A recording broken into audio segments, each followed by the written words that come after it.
By the 12th century, Christianity had taken deep root in northwestern Europe. Yet even as the new faith flourished, interest in the ancient pagan legends lingered. People no longer feared that belief in the old gods might return.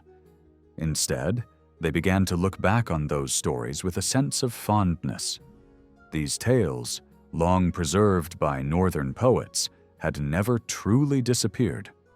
In the courts of kings, and among the educated elite, the complex and refined verses of skaldic poets were especially popular. These poets drew heavily on mythological themes, using them as rich sources of imagery. Their poems included a wide range of allusions, some worn and familiar, some clever and fresh, and others still glowing with poetic power. In 17th century England, the poet John Milton famously blended classical mythology with Christian themes. For example, he referred to the story of Proserpine's descent into the underworld to enhance his depiction of the Garden of Eden, knowing his audience would understand such references.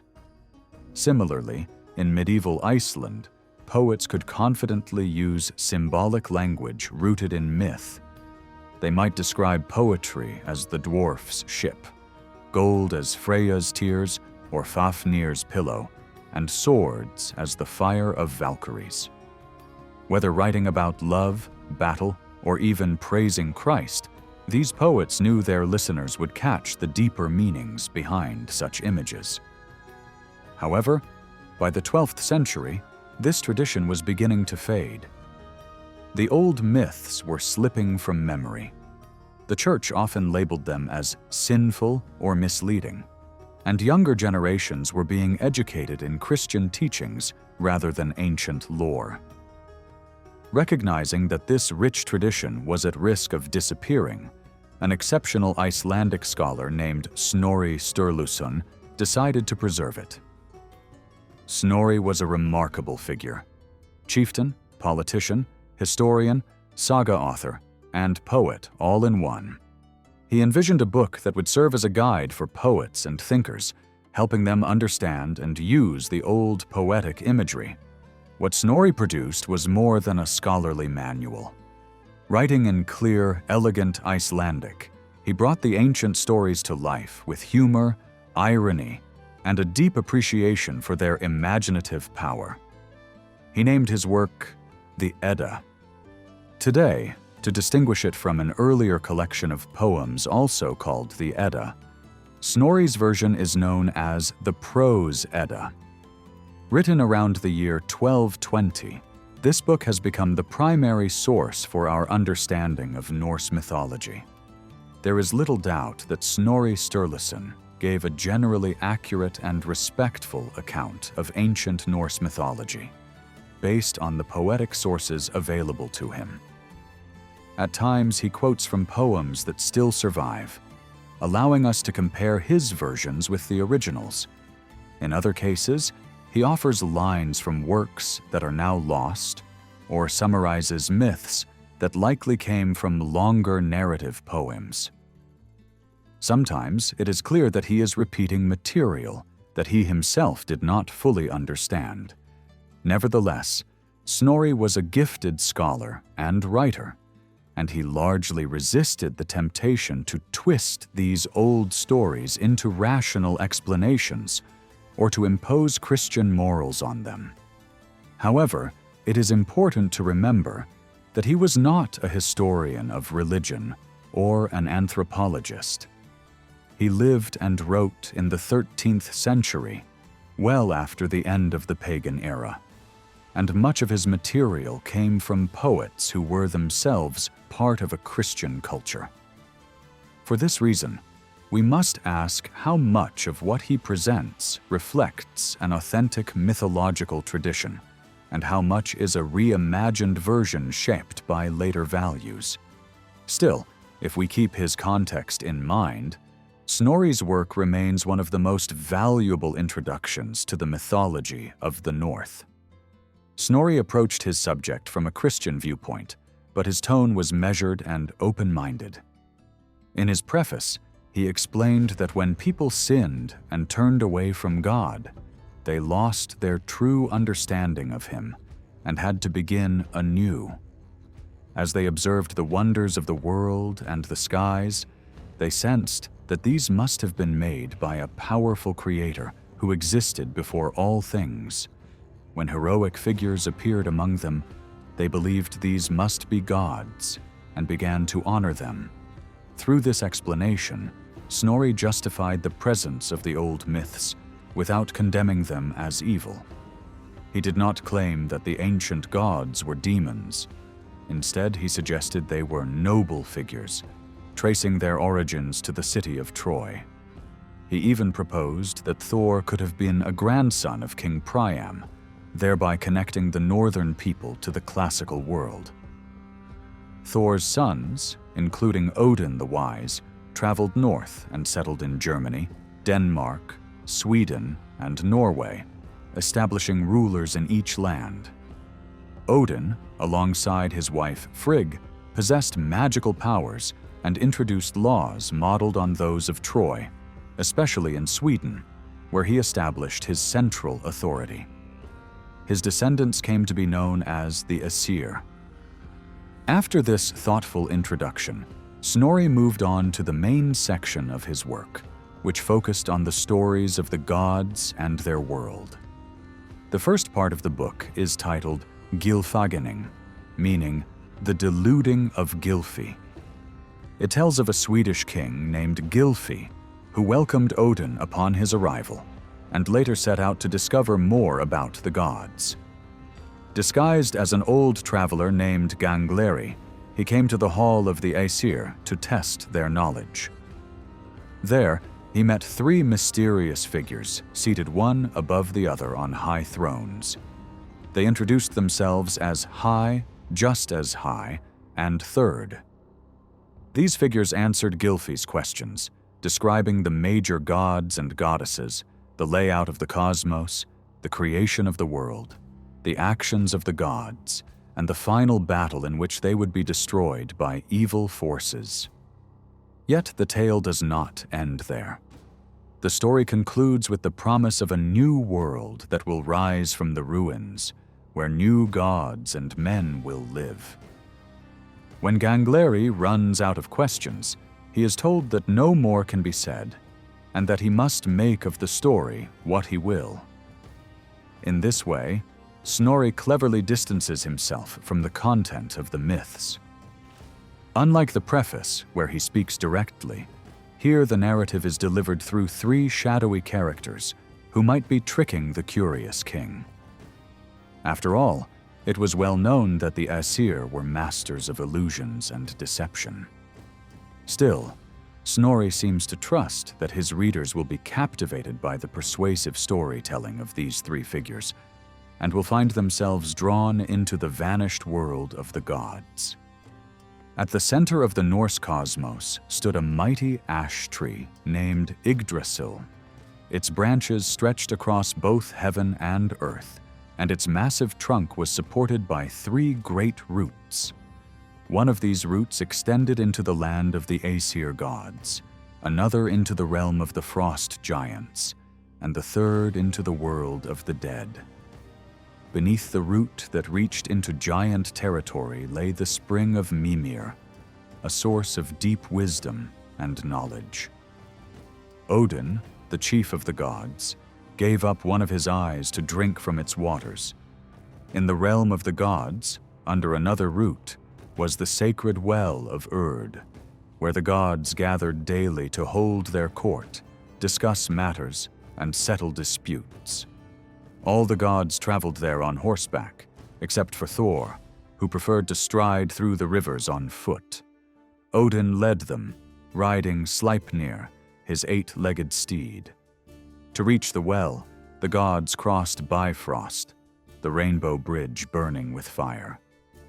This bridge was reserved for the gods alone, while the giants who longed to cross were kept back. Close to the well of Urd lived three mystical maidens known as the Norns.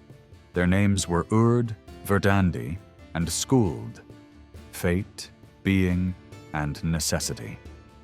They were in charge of shaping the destinies of all beings. Each day they watered the roots of Yggdrasil with pure water from the spring and spread white clay over its bark, preserving the life of the tree. The moisture from their work fell to earth as dew. Despite their efforts, the tree was constantly threatened by various creatures. At the top of the tree perched a great eagle, with a hawk sitting between its eyes. This eagle was said to cause the winds with the flapping of its wings. At the base of the tree slithered a vast serpent, surrounded by many smaller snakes, all gnawing endlessly at the roots. A squirrel darted up and down the trunk, carrying sharp words between the eagle and the serpent. Meanwhile, deer and goats leapt up to chew on its leaves and young branches from every side. Though under siege, the tree remained a vital link connecting all the worlds. The origin of Yggdrasil is never explained, but much is told about the creation of the worlds that formed around it. In the beginning, there were only two regions, Muspelheim in the south, burning with fire and light, and a frozen, dark land in the north. Between them lay a vast empty space called Ginnungagap. When the heat and cold met in the center of this void, the ice began to melt, and from the drops emerged a living being named Ymir, the first giant. From under his left arm, a man and woman emerged, and from his feet came the frost giant race. Ymir survived by drinking the milk of a giant cow named Audumla. She licked the salty ice, and from it another being appeared, Buri, a man. Buri had a son named Bor, who in turn fathered three sons, Odin, Vili, and Ve. These three gods rose up and killed Ymir. In the flood of his blood, all the other frost giants perished except for one, Bergelmir, who survived and became the ancestor of the frost giants. From Ymir's remains, the gods built the world. His blood became the seas and lakes, his flesh turned into the land, and his bones formed the mountains. His teeth and broken bones were used to make stones and pebbles. The sky was shaped from his skull, which the gods held aloft by placing 4 dwarfs at the corners of the world. To guard the realm of men from giants, the gods used Ymir's eyebrows to build a protective wall, naming the world within it Midgard. The gods gave life to the first humans by shaping them from 2 trees found on the shore. They breathed into them spirit, gave them senses, and the ability to move and think. They also created dwarfs, strange beings that emerged from the earth like worms. These dwarfs lived in rocks and hills and were known for their craftsmanship. They forged many of the gods' most prized treasures. To govern the passage of time, the gods set night and day in motion, each riding chariots across the sky pulled by swift horses. They also placed 2 radiant children in the heavens, a girl named Sun and a boy named Moon. These 2 were forced to race through the sky, for they were always being chased by wolves. One day, when the wolves finally catch and devour the sun, it will mark the beginning of the end of the world. After the creation of heaven and earth, the gods turned their attention to building Asgard, their celestial home. This realm was filled with magnificent halls where the gods resided. Odin, the chief of the gods, lived in a hall called Valaskjalf, which had a roof of silver. From his high seat there, he could gaze upon all the worlds. He also had another hall, Valhalla, known as the Hall of the Slain. It was a grand place where Odin welcomed warriors who had died in battle. Every night, these warriors feasted on an endless supply of pork and drank mead that flowed from the udder of a goat named Heidrun, which fed on the leaves of Yggdrasil. During the day, they fought one another in combat, only to be revived in the evening to join the feast again. They were served by the Valkyries, Odin's warrior maidens, who also traveled to Earth to decide battles and bring the fallen to Valhalla. Within Asgard, there was also a golden-roofed building called Gimli, said to be the home of the righteous after death. Beyond Asgard lay other realms, such as Alfheim, where the light elves lived, and a series of layered heavens, 3 in total, each rising above the last. Snorri records that there were 12 main gods in Asgard, not counting Odin himself. Odin was the father and ruler of the Aesir, often called All-Father. He had many names, including One-Eyed, God of the Hanged, God of Cargoes, and Father of Battles. He traveled widely, gathering knowledge, and relied on 2 ravens to bring him news from distant places. His eldest son was Thor, born of the earth.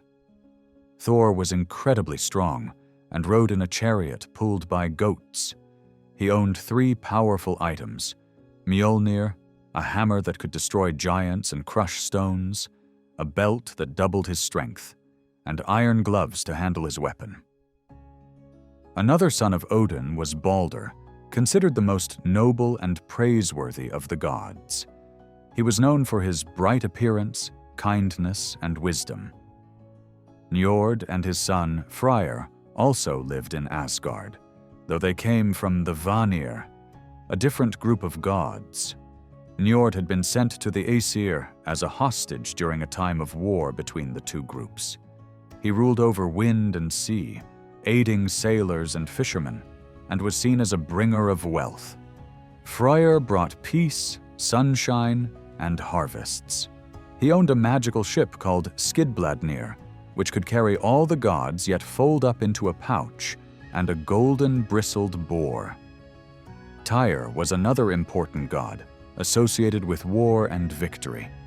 He played a key role in binding the monstrous wolf Fenrir, sacrificing his hand in the process. Bragi was known for his gift with words and his mastery of poetry. Heimdall, called the White God, was said to be the son of 9 maidens. He stood guard at the Rainbow Bridge Bifrost, watching over Asgard to protect it from frost giants. Heimdall had extraordinary sight and hearing.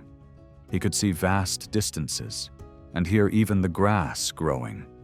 He carried Gjallarhorn, a horn whose sound echoed across all realms. Among the gods was also Loki, a complex and troubling figure. Though striking in appearance, Loki was of giant descent and known for his cunning. He often helped the gods but also caused them great harm.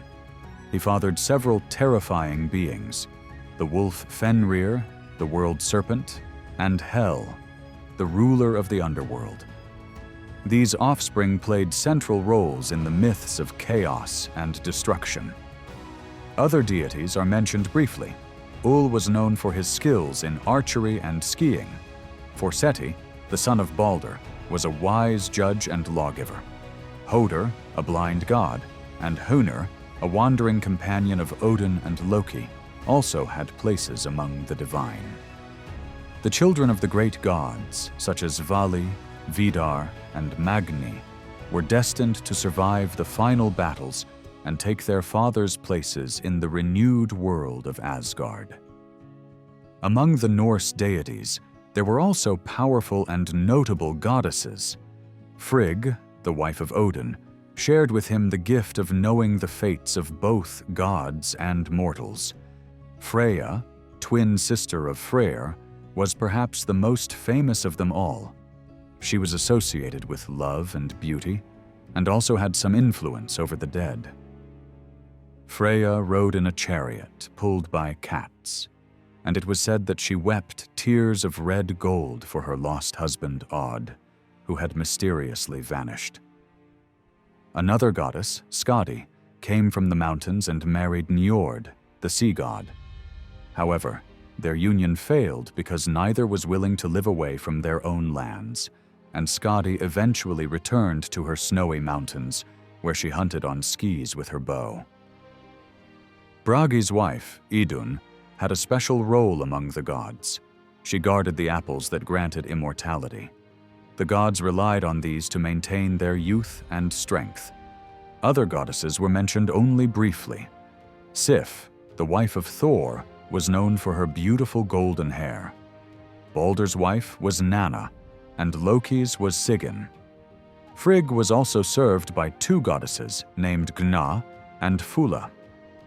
Another figure, Gefjon, was said to receive the souls of unmarried women after death. There is also the story of Gerd, a radiant maiden from the north who captured the heart of Freyr. He saw her from Odin's high seat, and the light from her arms illuminated the sky and sea. Freyr became so lovesick that he couldn't eat or sleep. He sent his servant Skirnir to woo her, giving him his sword and a horse for the journey. After much persuasion, Gerd agreed to meet Freyr in 9 nights' time. This love story explains why Freyr lacked a sword during the gods' final battle. Another tale tells of how the gods began constructing a protective wall around Asgard. A giant craftsman offered to build the wall in exchange for the goddess Freya, along with the sun and the moon, if he finished the task in one winter. Believing it impossible, the gods agreed. However, the giant was aided by a powerful horse named Svadilfari, which hauled immense stones with great speed. As the deadline neared and the wall was almost complete, the gods grew alarmed. Loki devised a plan to stop the builder. He turned into a mare and distracted the stallion. Without his horse, the giant couldn't finish the wall, and when Thor returned, he struck down the builder with his hammer. From Loki's union with the stallion came Sleipnir, an 8-legged horse that would become Odin's prized steed. Loki fathered other offspring with a giantess named Angerboda, though these brought only fear and danger to the gods. The most fearsome was Fenrir, the giant wolf. Though raised in Asgard, Fenrir grew so large and wild that only the god Tyr dared to feed him. The gods decided he must be bound, but every chain they tried broke easily. At last, the dwarfs, guided by Odin's wisdom, forged a magical chain made from things that could not be seen or touched. The roots of a mountain, the sound of a cat walking, the breath of a fish. Though it seemed delicate like silk, it was unbreakable.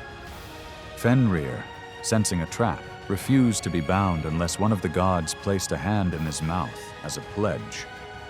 Only Tyr was brave enough to do so, and as the chain tightened, he lost his hand, though the gods succeeded in binding the beast. Another monstrous child of Loki was Jormungandr, the world serpent. Odin cast it into the deep sea surrounding Midgard, where it grew so vast that it encircled the world and bit its own tail. Loki's daughter Hel was banished by Odin to the realm of shadows and cold, Niflheim. There she ruled over the dead who had not died in battle, particularly those who passed away from illness or old age. Her domain was protected by towering walls and iron gates, and none who entered could leave. Beyond Asgard, there were other powerful beings who possessed great strength and knowledge, so much so that even the gods had to respect them. One story shows this clearly when Thor, despite all his might, found himself outmatched. He set off on a journey with Loki, and at one point, they stopped at a farm to rest. Thor provided food by killing the goats that pulled his chariot, allowing them to be cooked for the meal. After they ate, he laid out the goat skins and bones, raised his hammer, and blessed them. The goats came back to life, except one was lame. The farmer's son had broken one of the bones to get at the marrow, and Thor was furious. To calm his wrath, the farmer offered him his 2 children, Thialfi and Roskva, as servants. The group continued into the land of the giants. After traveling all day through a dense forest, they came upon a huge structure with a large opening on one side. Thinking it a building, they went inside for the night. But during the night, the entire structure began to shake violently, as if there were an earthquake. Terrified, they moved deeper into what seemed like a side passage and stayed there, with Thor standing guard. All night, they heard an immense roaring sound outside. At dawn, they ventured out and discovered a gigantic figure lying nearby. The noise they'd heard was his snoring. Thor prepared for battle, but the sheer size of the giant made even him hesitate. The giant introduced himself as Hrungnir, or Big Fellow, and picked up what they had thought was a building, revealing it to be his glove, with the side passage actually being the thumb. Hrungnir offered to join their journey and suggested they place all their food into one sack, which he carried with ease. That evening, under an oak tree, Hrungnir went to sleep while Thor tried to open the sack, but the knot was impossible to untie. Frustrated, Thor struck the giant on the head with his hammer. Hrungnir merely stirred and asked if a leaf had fallen on him. They lay down to sleep again, with the giant's snoring filling the night. Thor struck him a second time, but Hrungnir only asked if an acorn had hit him. A third blow, even stronger, sank the hammer into his skull up to the handle, but the giant only mumbled about something possibly falling from the tree above. In the morning, Hrungnir departed, warning Thor that the true challenge lay ahead at the Hall of Utgard, where even greater beings resided. With that, he vanished into the forest. When Thor and his companions reached Utgard at midday, they found it just as enormous as Hrungnir had claimed. The gate was so massive that they had to slip between its bars to get inside. Inside the great hall, they met the king, Utgard Loki, who mocked their small size and asked if they had any special talents to entertain the court. The group then faced a series of challenges, but each one ended in unexpected failure. Loki first attempted an eating contest against a man named Loki.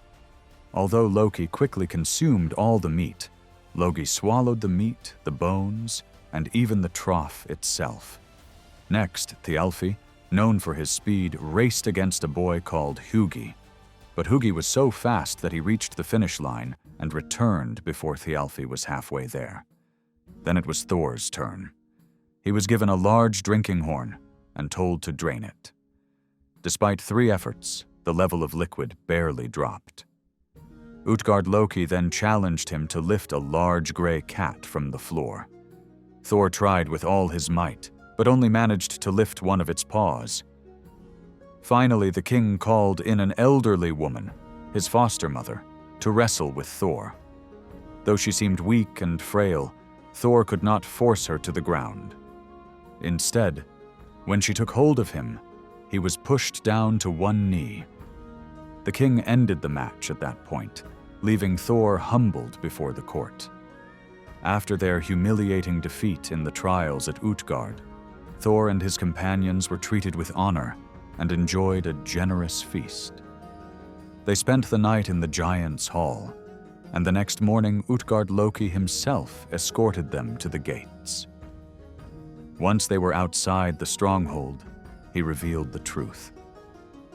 All the challenges they had faced had been illusions created by powerful magic. The 3 blows Thor had struck on Hrungnir had actually landed on a mountain, not the giant himself. Utgard Loki had used the terrain to shield himself, and the hammer had left 3 massive craters in the hillside. The bag that Thor had failed to open was bound with iron, impossible to untie by normal means. Utgard Loki went on to explain the rest. Loki's opponent in the eating contest had been none other than fire itself, which devours everything.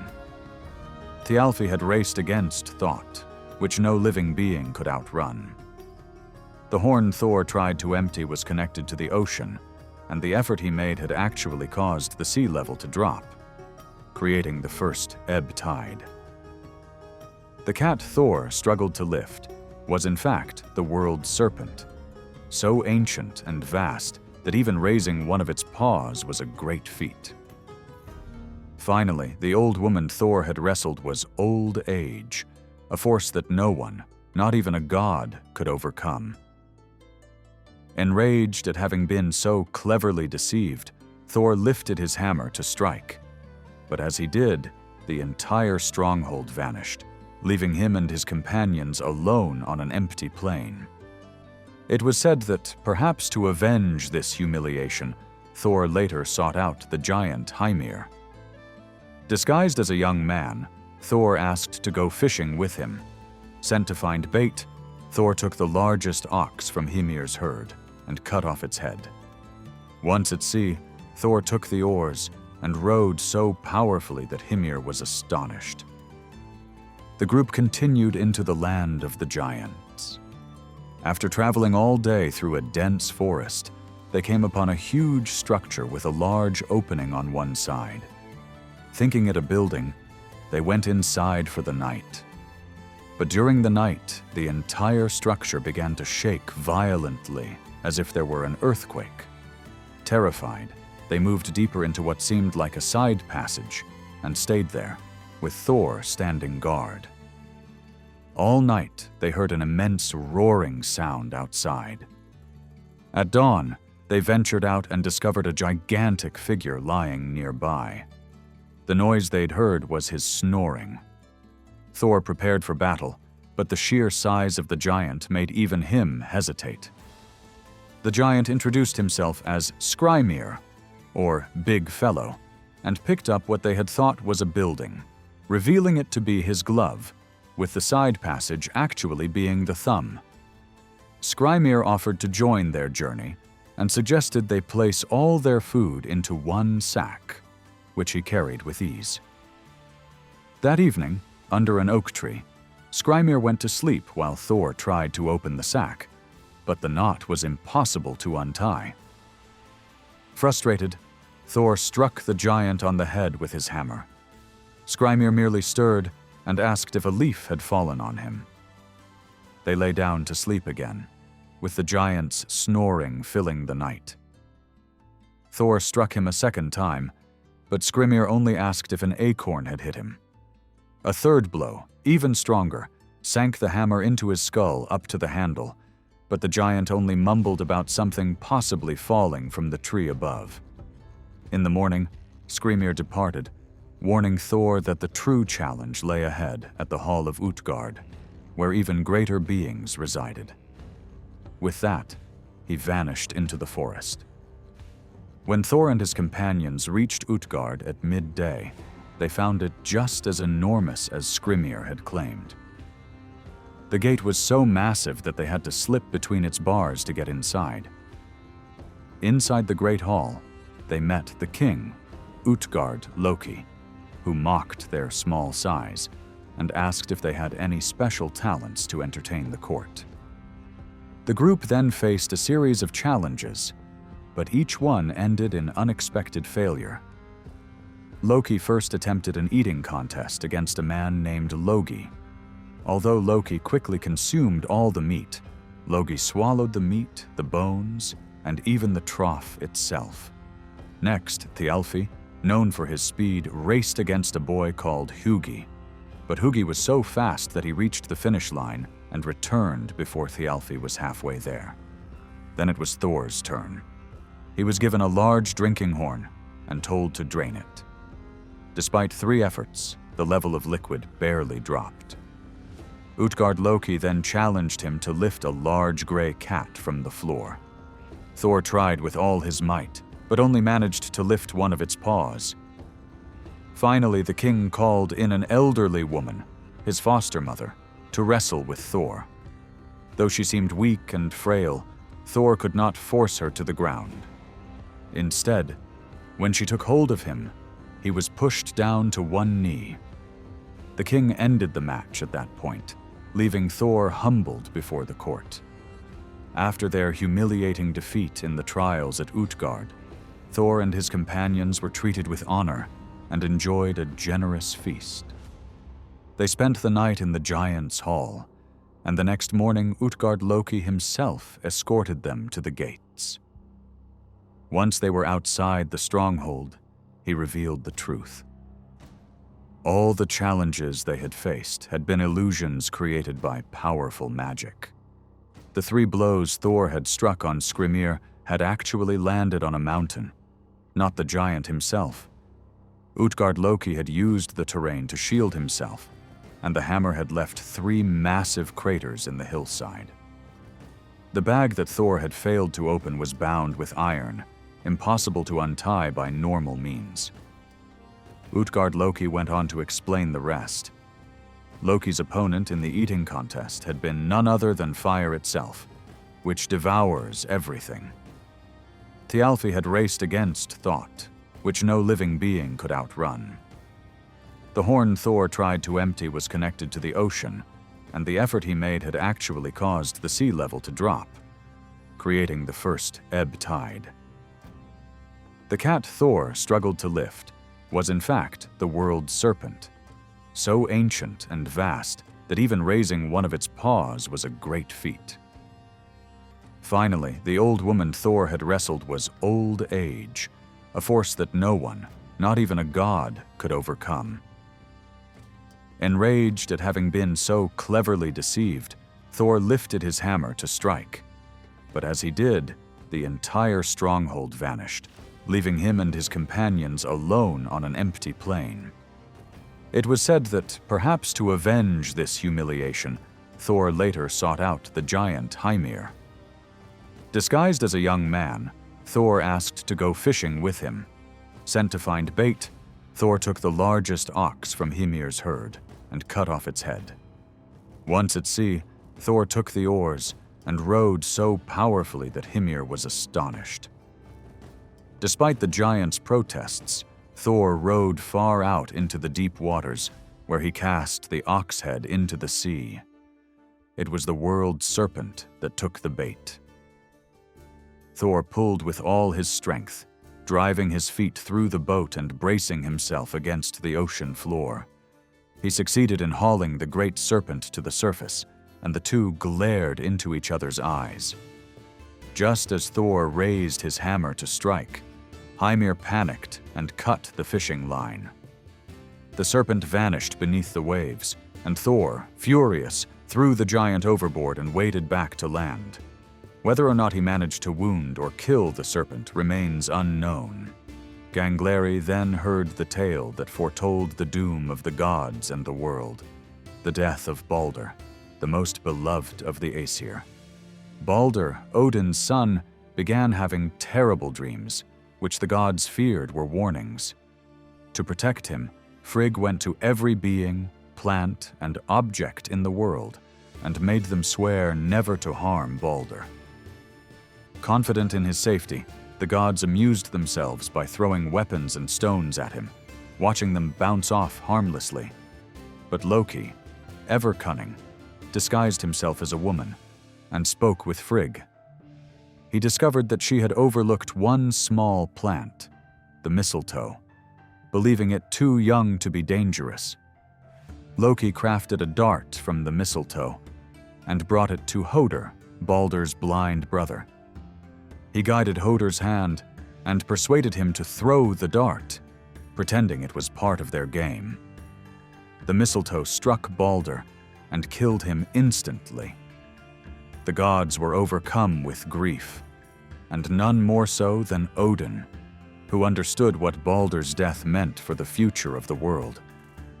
Frigg begged for someone to travel to the land of the dead and plead for Balder's return. Hermod, another son of Odin, volunteered and rode Odin's horse Sleipnir into the underworld. Meanwhile, the gods placed Balder's body on a great funeral ship named Hringhorni. A giantess pushed the ship into the sea, and Balder was burned on a grand pyre. His wife, Nanna, died of sorrow and was placed beside him, along with his horse. Odin laid his precious gold ring, Draupnir, upon the pyre as a final gift. All the gods and goddesses gathered to honor Balder at his funeral, mourning the loss of the brightest among them. While all this took place, Hermod rode along the shadowy path that led to the land of the dead, crossing the bridge over the resounding river. There he was met by a maiden named Modgud, who was astonished at the noise and force with which he rode. She explained that Balder had passed by earlier with 5 groups of the dead, but Hermod was clearly not one of them. He looked alive. At last, Hermod reached the gates of Hell, and Odin's horse Sleipnir leapt over them with ease. Inside, Hermod found Balder seated in a place of honor. Hel agreed to let Balder return, on one condition: that every living and non-living thing in the world weep for him. If even one refused, Balder would remain with her forever. Balder gave Hermod the gold ring Draupnir to return to Odin, along with other precious gifts, and Hermod rode back with Hel's message. The gods called upon all of creation to mourn Balder, and everything in existence wept: people, animals, stones, even metals. It was like the world melting after a hard frost. But when the gods' messenger came to a solitary giantess in a cave and asked her to weep, she coldly refused. She claimed that Balder had never been of use to her, and that Hel could keep him. Many believed this giantess was Loki in disguise, determined to prevent Balder's return out of spite. The gods were enraged. Loki knew that this time there would be no forgiveness, so he fled.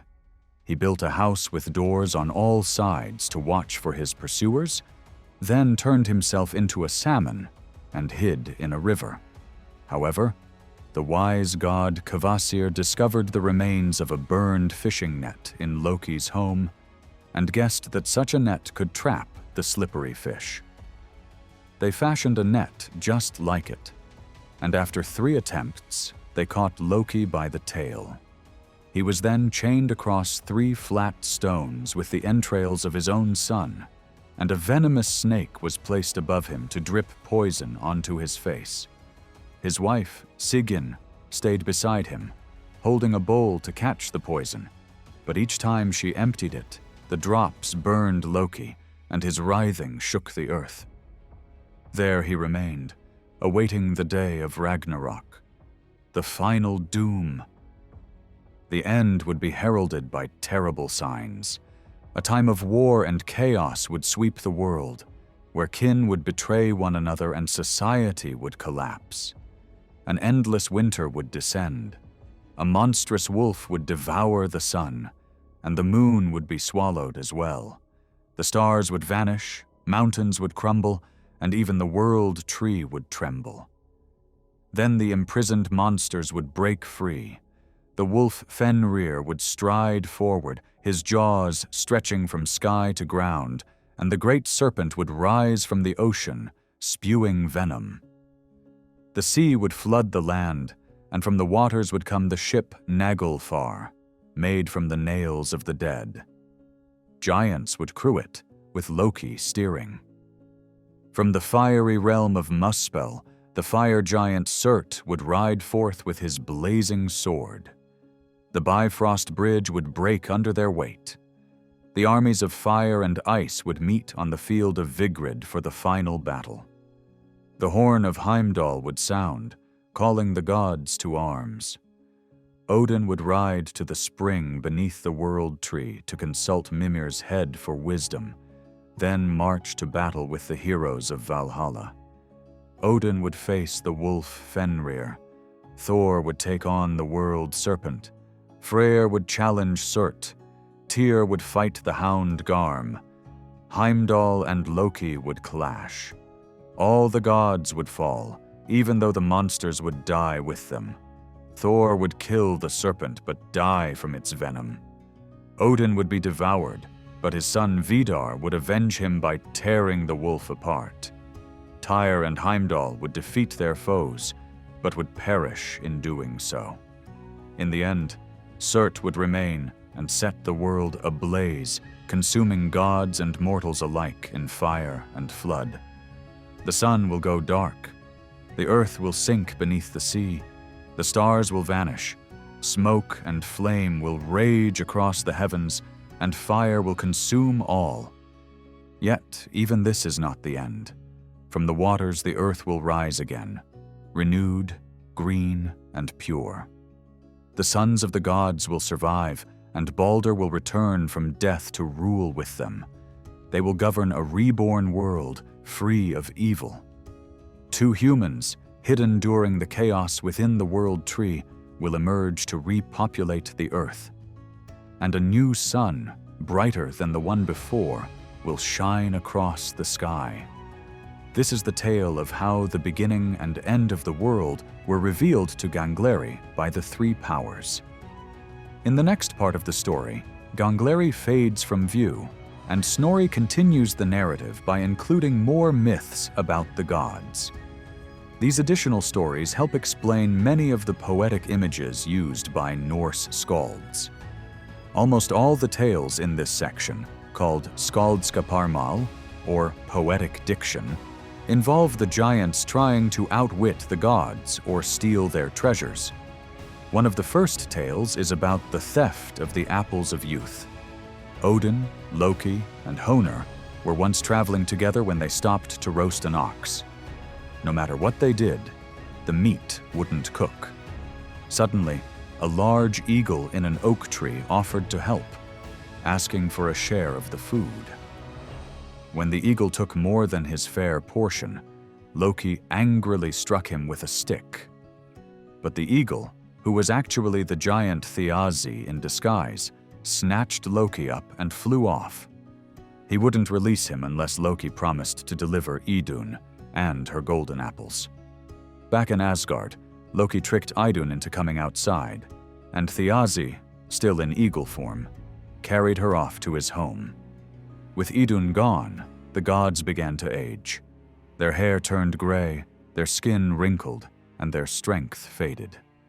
When they discovered Loki's treachery, they threatened him with death unless he corrected his mistake.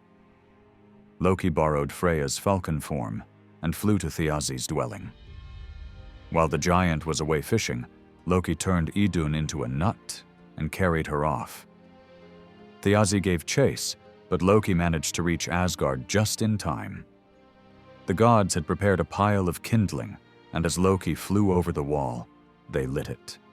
The fire scorched Thiazi's wings, and he fell to the ground, where the gods killed him. To avenge her father, Thiazi's daughter Skadi came to Asgard. As compensation, the gods offered her a husband, though she was only allowed to choose by looking at their feet. Mistaking Njord's feet for Balder's, she chose him. Odin also honored her by placing her father's eyes in the sky as stars. Another important story recounts the peace made between the Aesir and the Vanir. As a symbol of truce, all the gods spat into a vessel. From this mixture, they created Kvasir, a man of immense wisdom who could answer any question. But Kvasir was later killed by 2 dwarfs, who drained his blood into 3 great vessels and mixed it with honey, creating a powerful mead. This drink granted the gift of poetry and wisdom to those who tasted it. After murdering a giant named Gylling and his wife, the dwarfs were captured by the giant's son, Suttung. To save their lives, they gave him the mead. Since then, poetry has been called Kvasir's blood, or the dwarf's ship. Wanting to reclaim the mead, Odin devised a plan. He came upon 9 workers in a field and sharpened their scythes so finely that they began to fight over the whetstone and ended up killing each other. Then Odin took their place and offered his service to the giant Baugi, Suttung's brother. His only demand was a taste of the mead. Baugi agreed, but when he asked his brother for permission, Suttung refused. Odin then convinced Baugi to help him drill into the mountain where the mead was kept. Taking the form of a serpent, Odin slipped inside. There he met Suttung's daughter, with whom he stayed for 3 nights. she allowed him to take 3 drinks of the mead, one for each vessel. Odin emptied them all and turned into an eagle, flying back to Asgard with the precious liquid. The gods had vessels ready to receive it, and Odin spat out the mead into them, though a small portion was lost on the way.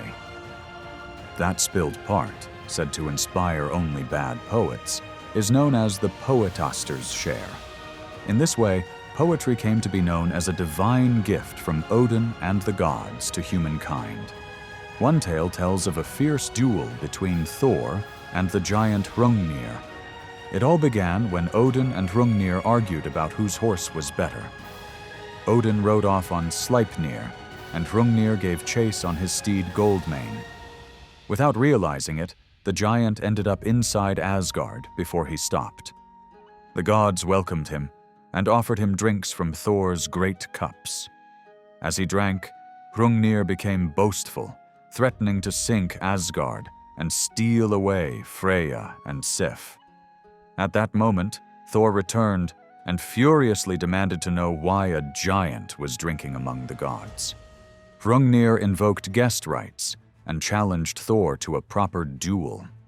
To prepare for the fight, the giants created a massive figure of clay called Mist Calf to support Hrungnir. The giant himself had a sharp, 3-pointed heart made of stone, a stone head, and was armed with a stone shield and a whetstone. Thor arrived with Thialfi, who cleverly advised Hrungnir to stand on his shield to guard against an attack from below. Thor then charged forward in a storm of thunder and lightning, hurling his hammer. Hrungnir threw his whetstone at the same time. The 2 weapons collided in mid-air, the whetstone shattered, and a fragment embedded itself in Thor's forehead. But Mjolnir continued its path, smashing Hrungnir's skull and killing him. Thialfi easily defeated the clay giant. Thor, however, was trapped beneath Hrungnir's leg until his son Magni arrived and lifted it off. As a reward, Magni was given Goldmane. Later, Asiress tried to remove the whetstone from Thor's head with magic, but Thor distracted her by telling how he had once carried her husband Orvandil out of Giant Land in a basket. When Orvandil's toe froze, Thor had thrown it into the sky, where it became the star now known by his name. The story so fascinated her that she forgot the spell, and the stone remains lodged in Thor's head. Another tale speaks of Thor's journey to the Hall of Geirrod. Loki, disguised in Freyja's falcon feathers, had been captured by the giant and imprisoned. Recognizing Loki in hawk form, Geirrod kept him locked up and starving for 3 months until Loki agreed to lure Thor to him without his hammer or belt of strength.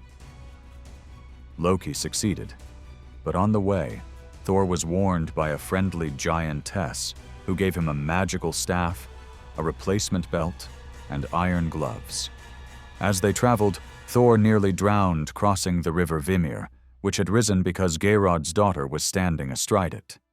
Thor hurled a stone at her, then used a rowan tree to climb out. Once inside Geirrod's hall, Thor sat on a chair, but felt himself being lifted toward the ceiling. He forced the seat back down, using the staff, and broke the backs of the 2 daughters hiding underneath, who had been lifting him. Geirrod then threw a red-hot iron at Thor, but Thor caught it with his iron gloves and hurled it back. It pierced both the pillar and the giant behind it. Thor returned safely to Asgard. There is also the story of how the gods gained their most treasured items. In a moment of mischief, Loki cut off Sif's golden hair. Thor was enraged and would have killed him if Loki hadn't promised to make things right. He found 2 skilled dwarfs who crafted new hair for Sif from real gold, which would grow naturally. They also made Freyr's magical ship and Odin's mighty spear, Gungnir. Loki, not content with that, made a wager with 2 other dwarfs, claiming they couldn't make better treasures. He bet his head on it. As the dwarfs worked, a fly, Loki in disguise, persistently bit the one working the bellows. Despite this, they managed to forge a golden bristled boar that could run faster than any horse and light up the night, and a gold ring, Draupnir, from which 8 new rings would drop every 9th night.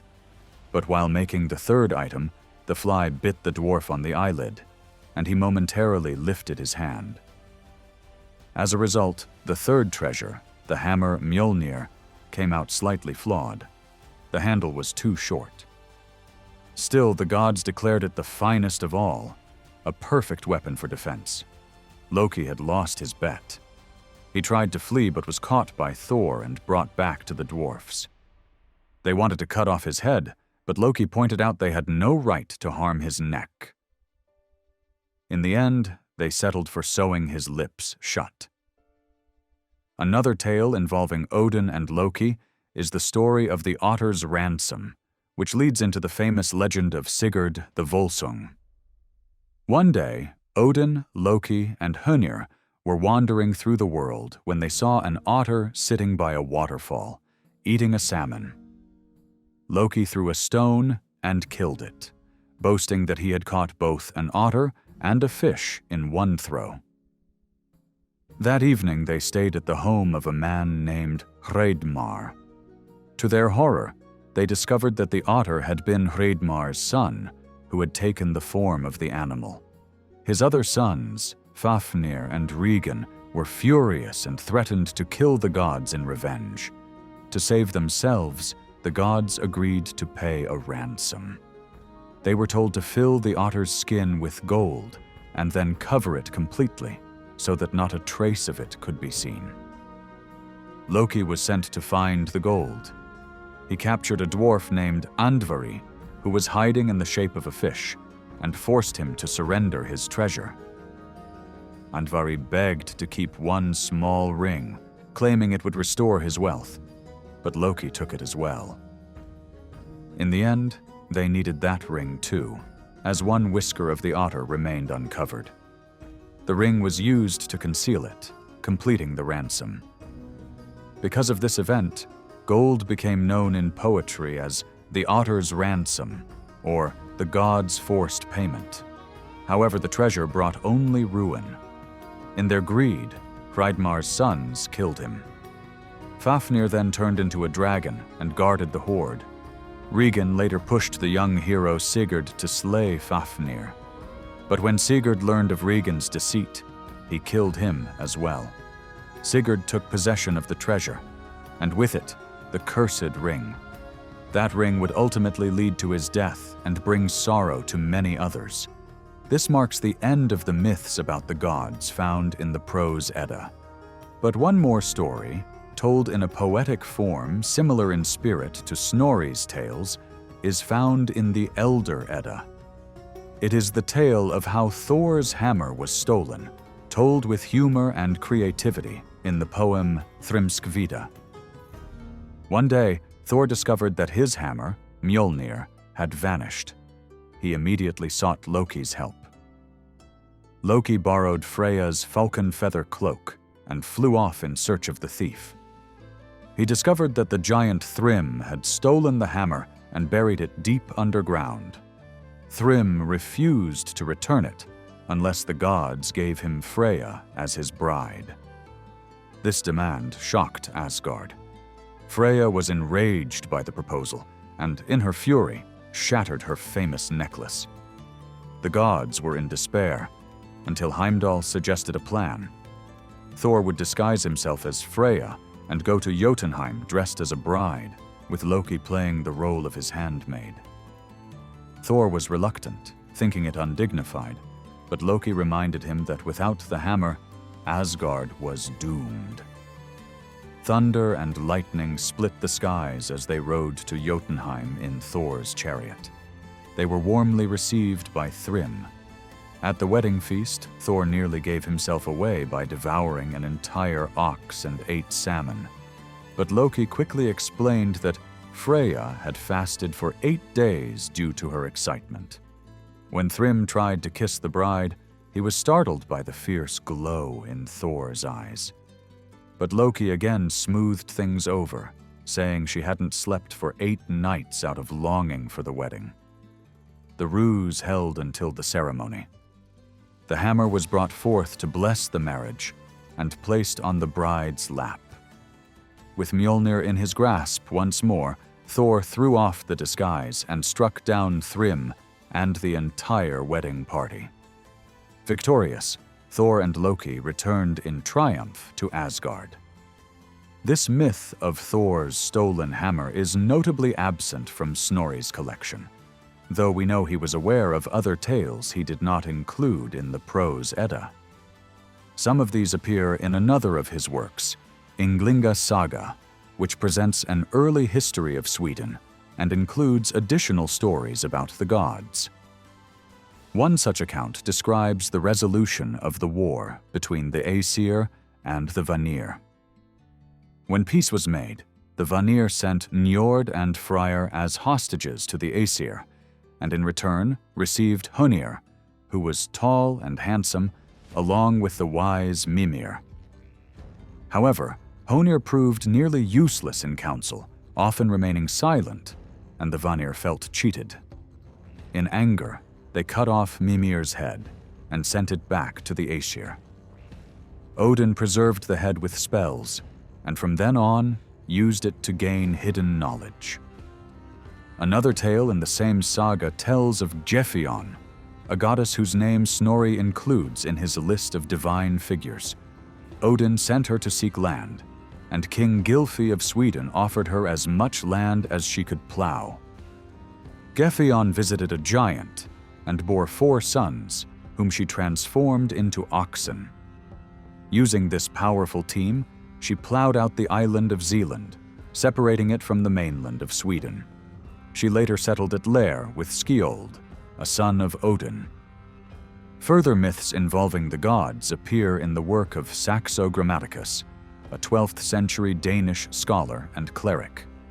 His retellings, written in complicated and formal Latin, often suffer from confusion, repetition, and heavy moralizing.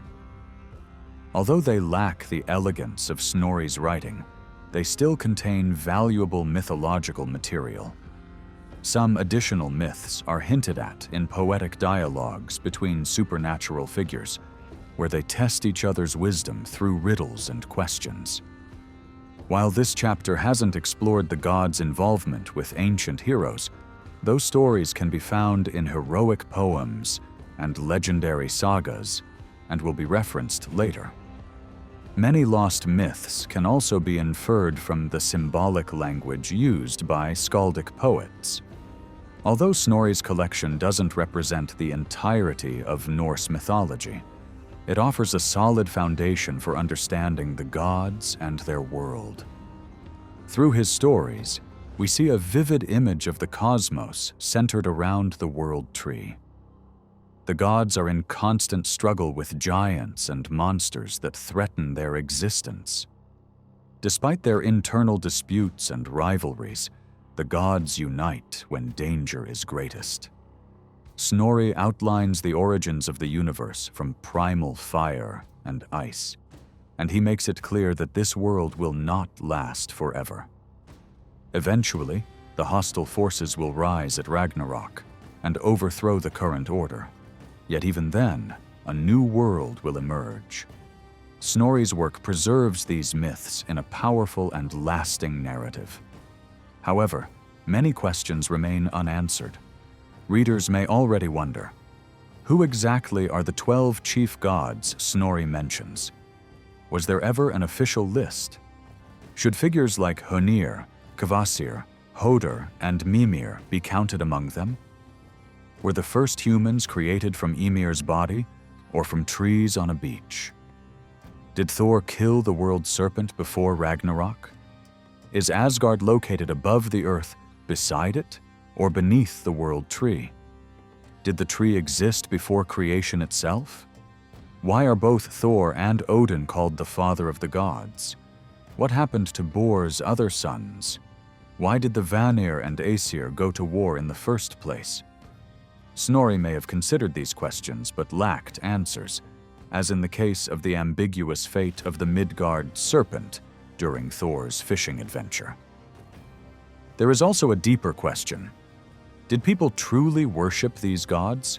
Or are the myths simply entertaining stories? Some tales are clearly crafted for literary enjoyment. It's uncertain how much sincere belief lay behind them. Were Thor and Loki ever seen as serious divine figures? Or were they always meant to be playful or comic? Can we take the often simple or humorous characters in these myths seriously as Snorri presents them?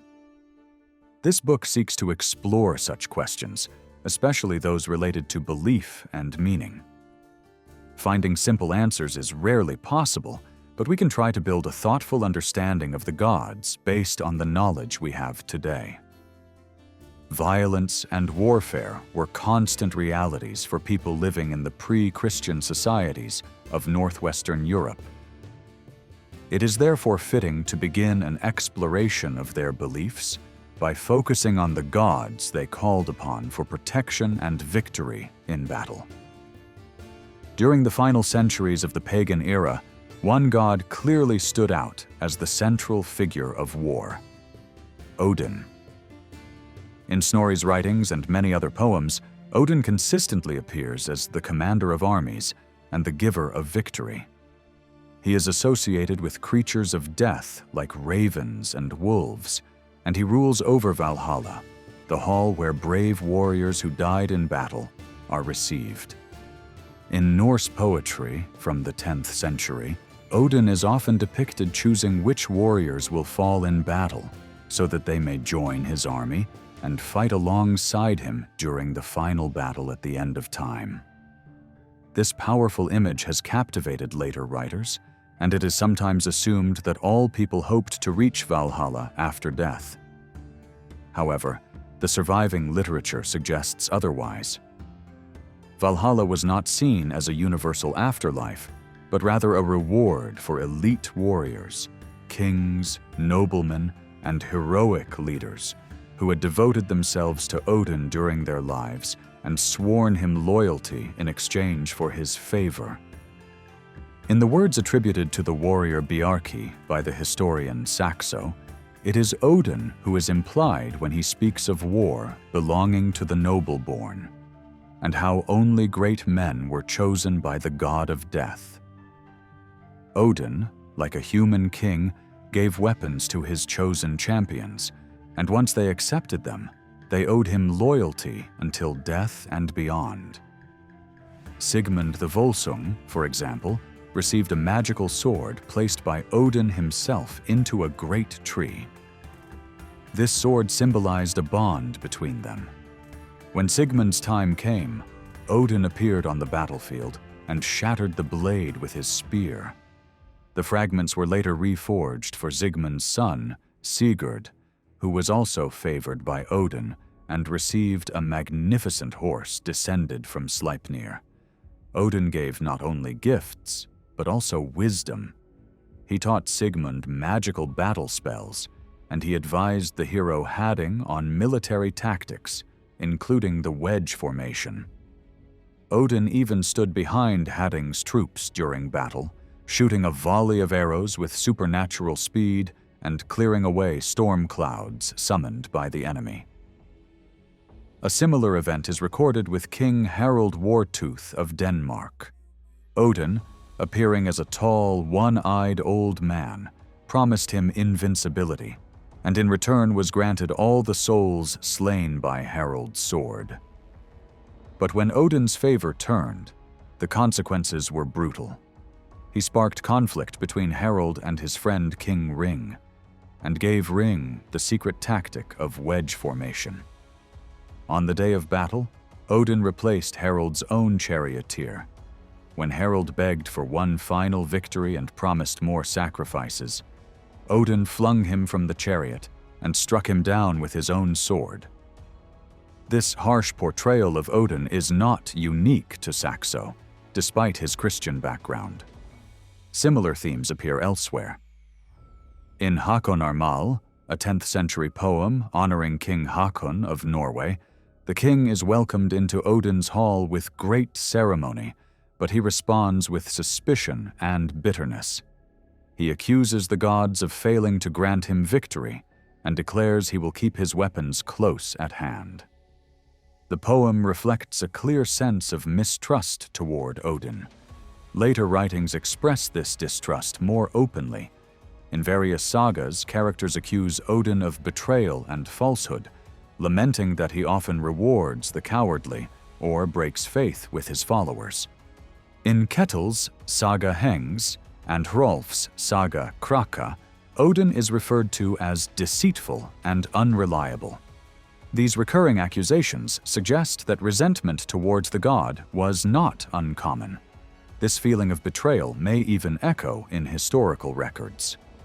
According to Bede's ecclesiastical history, a 7th century Northumbrian priest named Coifi publicly renounced the old gods, saying that they gave no reward for faith or service. Another speaker added that in the old religion, people were left with nothing to hope for after death. Coifi, likely a priest of Odin, destroyed the temple with a spear and then set it ablaze, an act in line with the sacrificial rituals once performed in Odin's name. In Old Norse sources, several rituals are associated with the worship of Odin, particularly dedication by spear, hanging, and burning. According to Snorri's Ynglinga saga, Swedish followers of Odin believed in piercing someone with a spear at the time of death and then cremating the body. They claimed this mirrored Odin's own actions. In the poem Havamal, Odin himself says he was wounded by a spear and hanged on a tree as a sacrifice to gain wisdom. Independent records from as late as the 11th century confirm that both humans and animals were sacrificed by hanging in Sweden. Adam of Bremen, writing about the temple at Uppsala, describes a terrifying scene. During a great festival held every 9 years, the bodies of sacrificed men and animals were left hanging in the trees. His source was a 72-year-old Christian who claimed to have seen the sacrifices with his own eyes. It remains unclear whether these hangings also included a spear wound beforehand. Additionally, war captives were sometimes executed by hanging, likely as offerings to the god of war. In the 6th century, the historian Procopius wrote about the people of Thule, believed to be in Norway or Sweden, who sacrificed their first war prisoner to their god of war, whom they called Ares. This was not just a killing, but often a brutal execution, involving hanging, impalement on thorns, or other gruesome methods. A similar reference appears in Beowulf, where the Swedish king threatens to hang Geatish prisoners after the Battle of Ravenswood, turning them into a feast for scavenging birds. A vivid and disturbing tale of human sacrifice dedicated to Odin appears in the Saga of Gotrek. Though this saga is relatively late, the story feels authentic and may reflect older beliefs. It tells of King Vikar, a Viking leader who prayed to Odin for favorable winds. When lots were drawn to decide who would be sacrificed in gratitude, the lot fell on the king himself. To avoid killing him, his men decided to perform a mock ritual. Vikar stood on a tree stump with calf intestines around his neck, tied to a branch. Starkad, a warrior devoted to Odin, was to strike him lightly with a rod while reciting the dedication. However, the act turned real.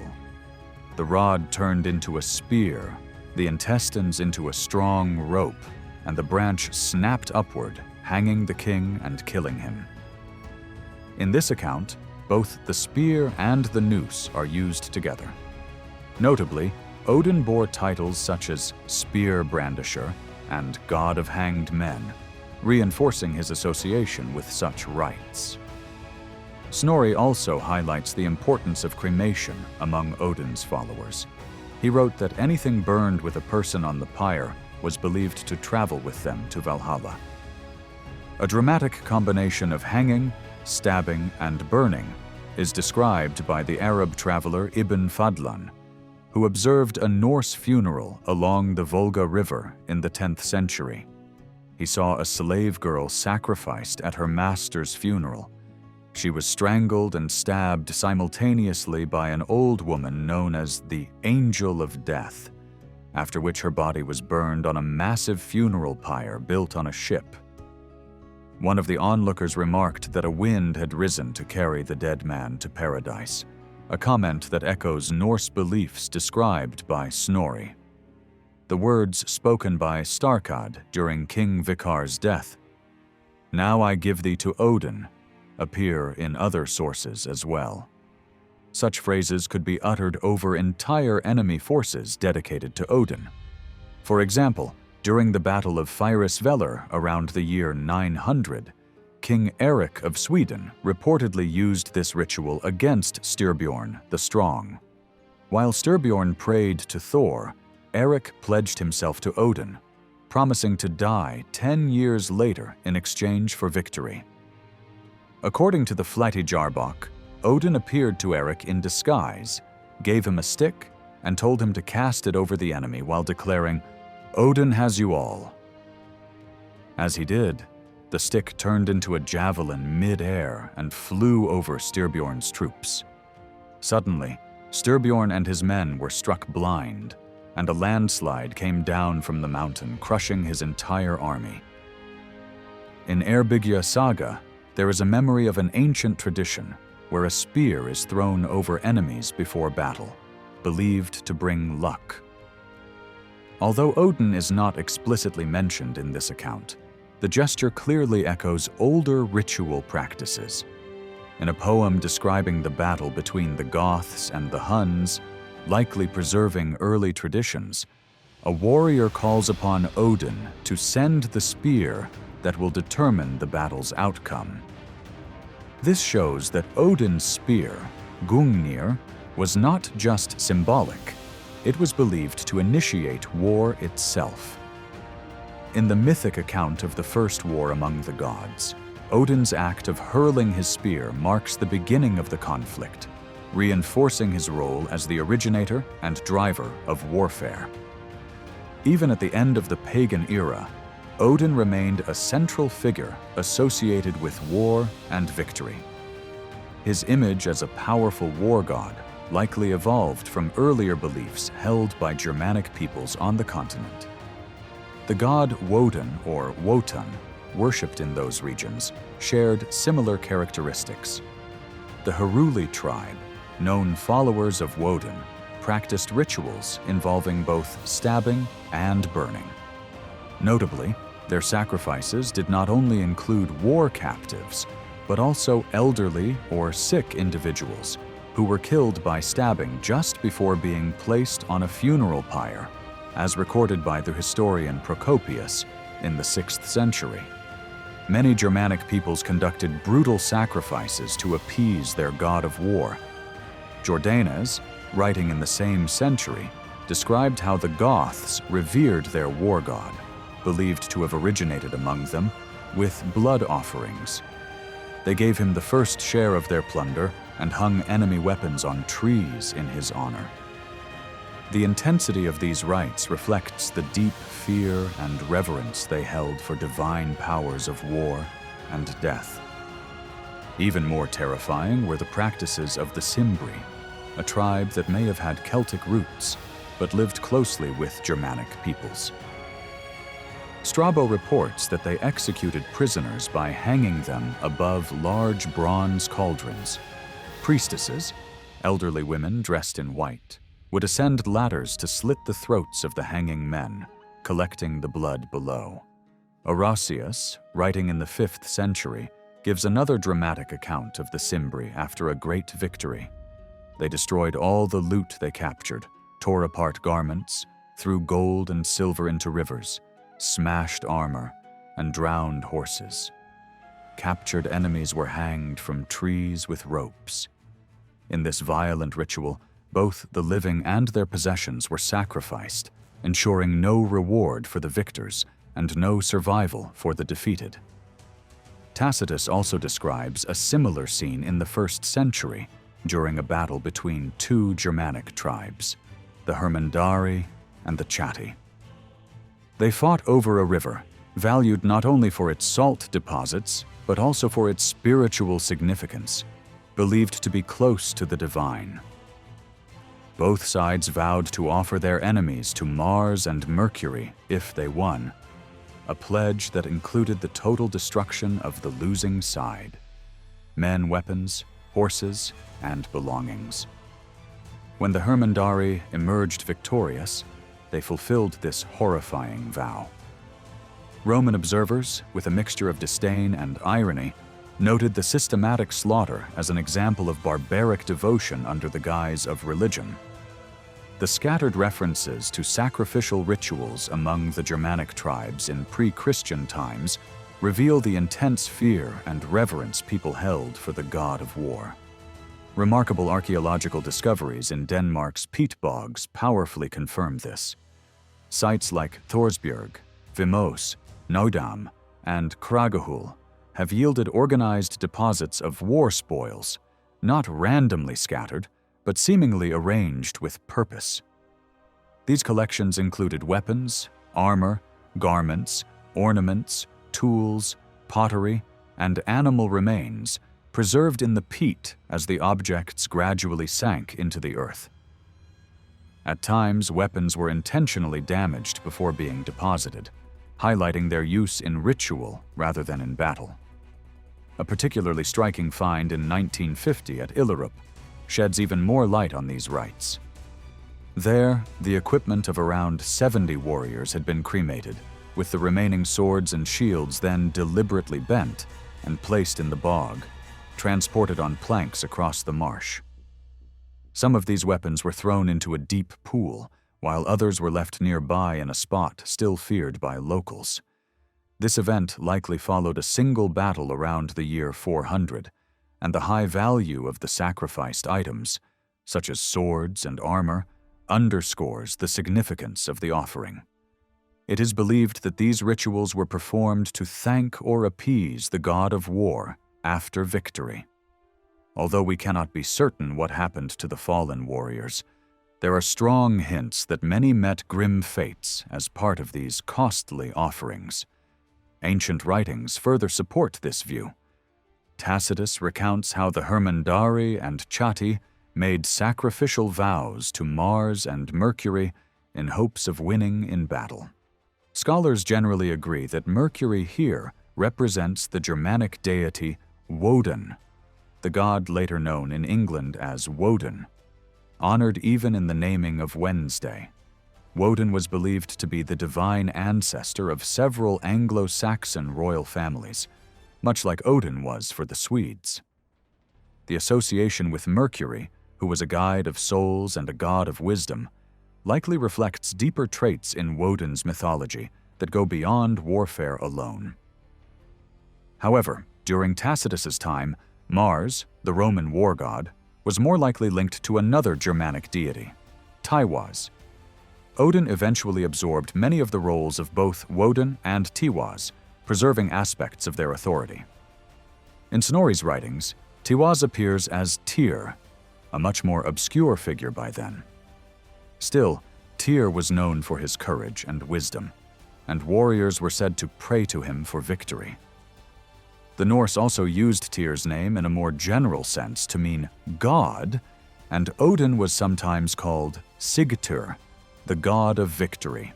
Linguistic evidence connects Tiwis with major sky gods such as the Greek Zeus and the Roman Jupiter, all sharing a root meaning god or sky.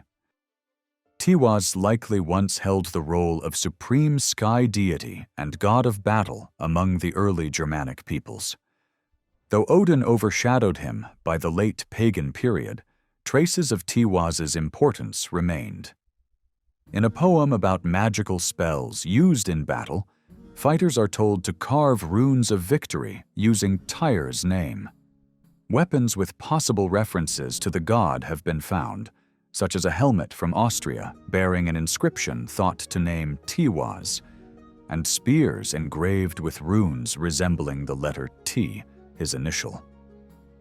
One such rune was discovered on a spear in an Anglo-Saxon burial ground in Kent, perhaps carved for protection in battle. Despite the harshness of the rites linked to Tiwis, he does not seem to have been a simple god of violence. In Roman-era inscriptions, he appears with the title Mars Thingsus, suggesting a connection to the Thing, the tribal assembly where laws were made and disputes resolved. This points to a dual role. He was both the bringer of military victory and the upholder of legal order. Tacitus notes that punishment among the Germans was only carried out by priests acting under the authority of the battle god. This implies that the deity responsible for war was also entrusted with maintaining justice and community discipline.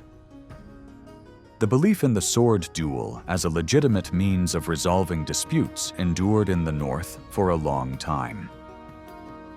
In Iceland, the Holmgang, or formal duel, took place near the site of the nation's principal assembly, where major legal matters were decided. This suggests that settling issues by combat was viewed as an extension of law and justice. Among the Germanic tribes, the sword had long served as a final judge. Tacitus tells us they used duels not only to settle conflicts, but also as a form of divination before battles. They would capture an enemy and make him fight one of their own warriors, believing the outcome revealed their chances of victory in the larger battle. Early records contain many accounts of duels between champions as both armies looked on, waiting to see who would prevail. Paul the Deacon, writing in the 8th century, captured the spirit of this practice, proposing that a single combat between two leaders could spare the bloodshed of thousands.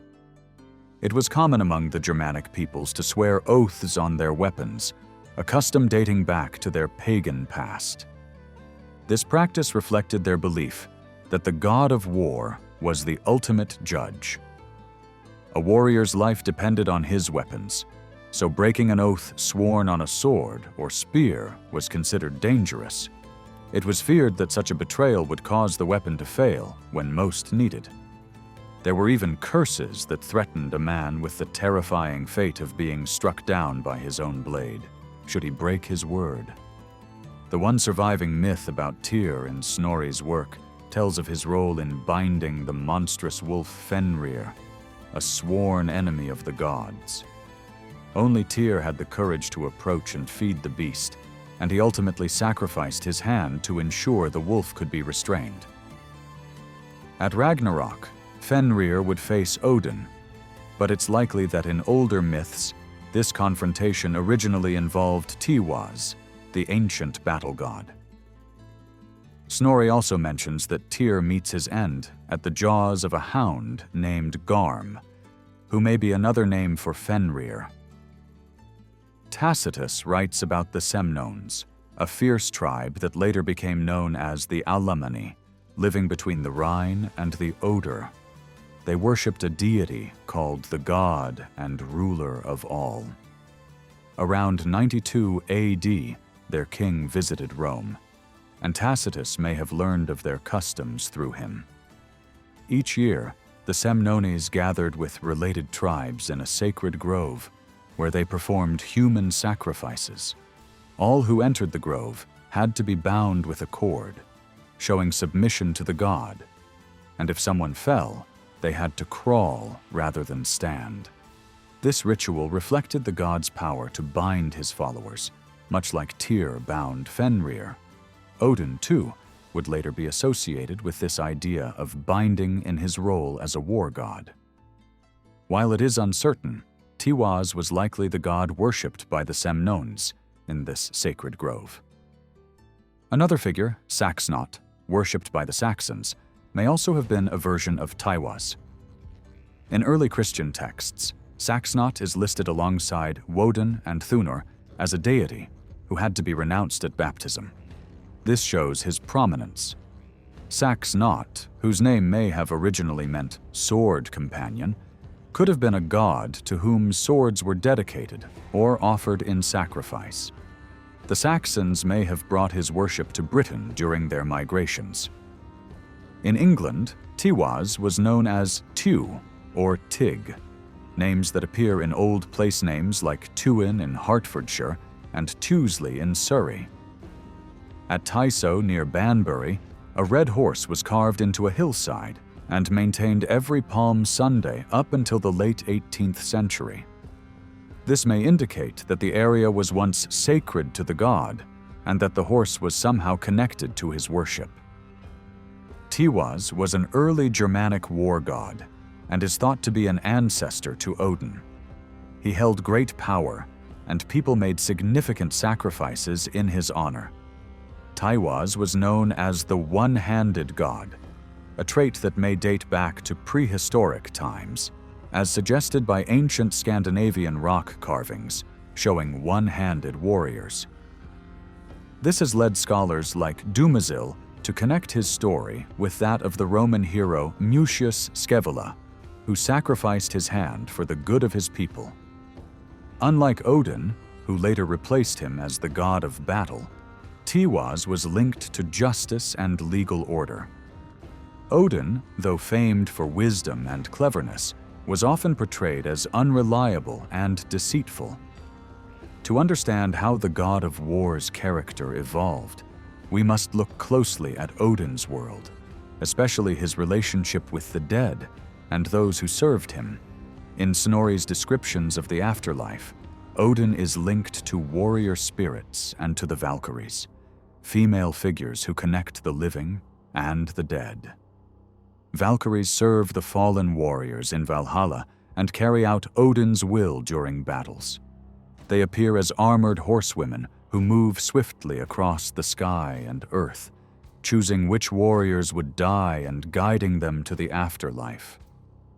Sometimes they are even described as human women, such as princesses or the wives of heroes, who became Valkyries, possibly indicating a link to ancient priestess roles.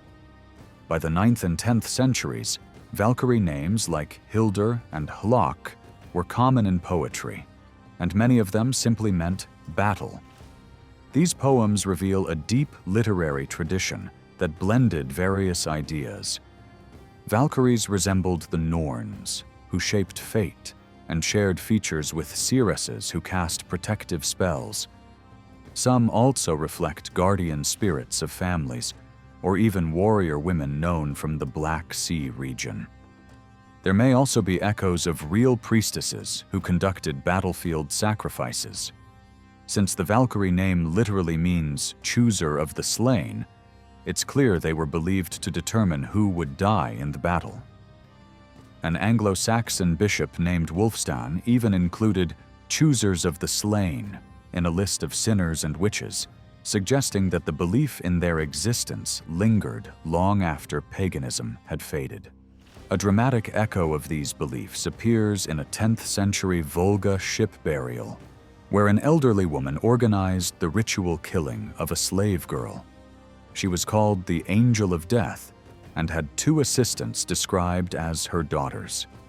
Her grim role and the secrecy around such rituals likely inspired dark legends, especially since sacrificial victims were often chosen by drawing lots.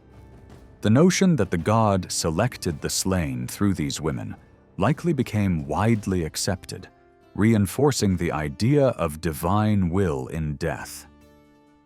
From early times, Germanic people seemed to believe in fierce female spirits who carried out the war god's commands, bringing chaos and taking the lives of the fallen.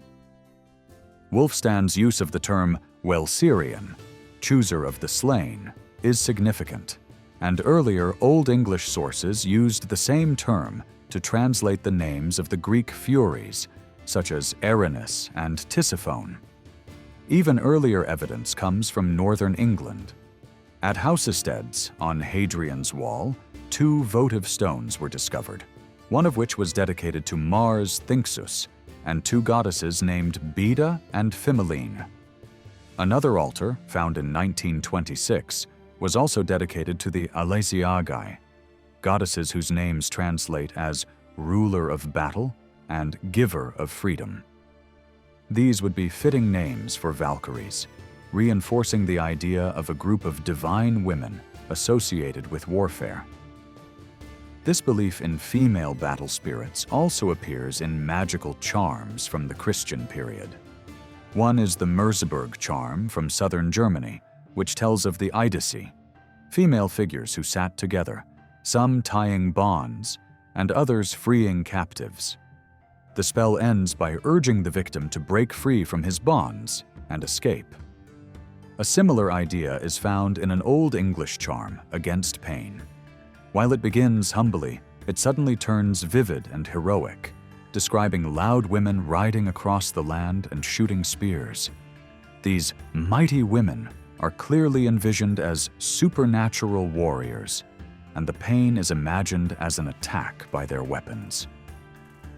Later in the charm, weapons from the gods are also mentioned, suggesting that the original purpose of this spell was for battle, though it was later repurposed for common ailments. Another Old English charm refers to a swarm of bees as victory women, which may also be a faint memory of these ancient battle spirits. These traces show that the idea of powerful supernatural women tied to war and fate remained deeply embedded in Germanic culture, surviving long after the rise of Christianity. Odin was often connected to powers like breaking or casting magical bindings, throwing spears, and flying through the air. In the poem Havamal, he recites a spell to place bonds on his enemies, likely magical restraints affecting the mind rather than physical ones. The Ynglinga saga also describes how Odin could make his enemies blind, deaf, or filled with terror in battle, causing their weapons to become useless. A powerful example of this kind of spell can be found in Hardar Saga, where the hero Hord, though a fearless and capable fighter, is suddenly struck by what's called a war fetter. This wasn't simple fear, but a magical paralysis, like the helplessness one feels in a nightmare. Though Hord managed to break free from it 3 times, the 4th time it left him vulnerable to being surrounded and ultimately killed. Interestingly, one of the Valkyrie names is Herfjötr, war fetter, which connects them to this same magical binding. A related name among the goddesses, Alesiagai, Friagabi, meaning giver of freedom, may also be linked to this idea. While Old Norse texts often present Valkyries as noble warrior women on horseback, another more gruesome tradition survives as well. In some stories, enormous female figures are shown pouring blood over the land where battles are about to occur. They carry troughs of blood, ride wolves, or appear rowing boats through blood-filled skies. These beings usually signal an approaching battle and death, sometimes appearing in dreams, and they were described by poets in the 10th and 11th centuries. One of the most memorable versions of this vision appears in Njal's saga, before the Battle of Clontarf in 1014. A group of women are seen weaving a terrifying tapestry made from human entrails and skulls. They speak a poem known as the Daradarljod, or Spear Lay, claiming the power to decide who will live and die in the battle. They describe a sky turned red with blood and chant their deadly songs as they determine the fates of warriors. Although the poem might originally refer to a different Irish battle, its theme clearly aligns with other stories of fearsome women controlling life and death through war. Similar supernatural female figures also appear in Irish mythology. In Celtic tales, the goddesses Morrigu and Bobbed often show up before or during battles, sometimes in the form of birds of prey, foretelling death and chaos. These battlefield women echo the role of Valkyries and are closely tied to ravens and wolves, animals that commonly appear in battle scenes and are associated with Odin in both Norse and Old English poetry. For instance, in the Old English poem Exodus, the raven is called Chooser of the Slain, and in the Norse poem Hrafnsmal, a Valkyrie speaks with a raven. Both animals are seen circling battlefields, feeding on the dead, and are symbolic of war and divine judgment. These similarities between Germanic and Celtic traditions suggest that the idea of warrior spirits tied to the god of battle was widespread, particularly during times when these cultures were in contact during the Roman era. Over time, Norse poets refined the image of the Valkyrie, making her appear more noble and composed. Yet beneath this poetic gloss, the older image of the terrifying chooser of the slain, blood-soaked and merciless, continues to survive, hinting at the darker origins of these powerful figures. Odin's influence over warriors during battle extended beyond simply weakening their resolve or confusing their minds. He also had the power to fill them with an overwhelming battle frenzy. This intense state is best seen in the phenomenon of the berserks, warriors who, overtaken by a wild and ecstatic rage, became immune to pain and fear. According to Snorri, these men fought without armor, bit their shields, and attacked like wild animals, completely untouched by fire or steel. This condition was known as going berserk.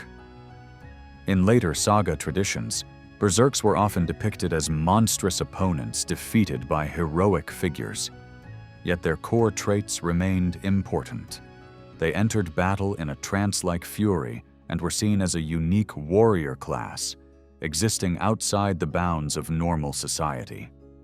Such warriors were known long before the Viking era. Among the Chatti, a Germanic tribe described by Tacitus in the 1st century, fighters wore iron collars they could only remove after killing an enemy. Some chose to wear them for life, continuing to fight until age wore them down. These men lived apart from society and always led the charge into battle, living off the generosity or fear of others. Tacitus also wrote about the Heri, another warrior group known for psychological warfare. They painted their shields and bodies black and launched surprise attacks at night, using fear to unsettle their enemies. Their terrifying appearance was a key part of their strategy. Similarly, the Heruli, who followed the war god and practiced cremation rituals, deliberately avoided armor, wearing only cloaks and shields as they entered battle. In the time of Harald Fairhair, Norway's first king, berserks served in his personal guard. They were referred to as wolf coats and held positions of honor on the king's ship. According to some interpretations, being struck by a spear, symbolic of Odin, was an initiation rite marking them as dedicated to the god, promising them eternal life in his service. Berserks were seen as sacred, necessary figures who balanced the structured world with wild chaos. Berserks were often said to transform into animals during their rage. One example is Bödvar Bjarki, who supposedly fought as a bear while his physical body lay sleeping. This legend may reflect the berserk's animalistic fury. In daily life, such uncontrollable rage could be dangerous. The saga of Egil Skallagrimsson describes how his father, once a berserk, was overtaken by rage during a ball game and accidentally killed a nurse, nearly harming his own son as well. Some tales say berserks were cured of their rage after converting to Christianity. Their association with animals may have been reinforced by their wearing of animal skins, a tradition mirrored by secret warrior societies in other cultures, like the leopard men of Africa. Evidence of warrior initiation rituals survives in saga literature. In Hrolf's Saga Kraka, a youth had to slay a monster effigy and drink its blood. In Volsunga's saga, Sigmund and his son wore wolf skins, which they couldn't remove, and spoke in the language of wolves. They made a pact to fight fairly and aid each other when outnumbered, showing the disciplined code of these warrior groups. Later in the Viking Age, organized warrior societies continued to exist. The most famous was the Brotherhood of Jomsborg, a community of bachelors who lived by strict rules. No one older than 50 or younger than 18 could join. They weren't allowed to quarrel or express fear. They couldn't retreat from battle or keep women in the stronghold. Archaeological finds at places like Trelleborg and Agersborg support the existence of such camps. These fortresses, resembling Roman military layouts, housed disciplined fighters likely used by kings like Svein of Denmark during invasions.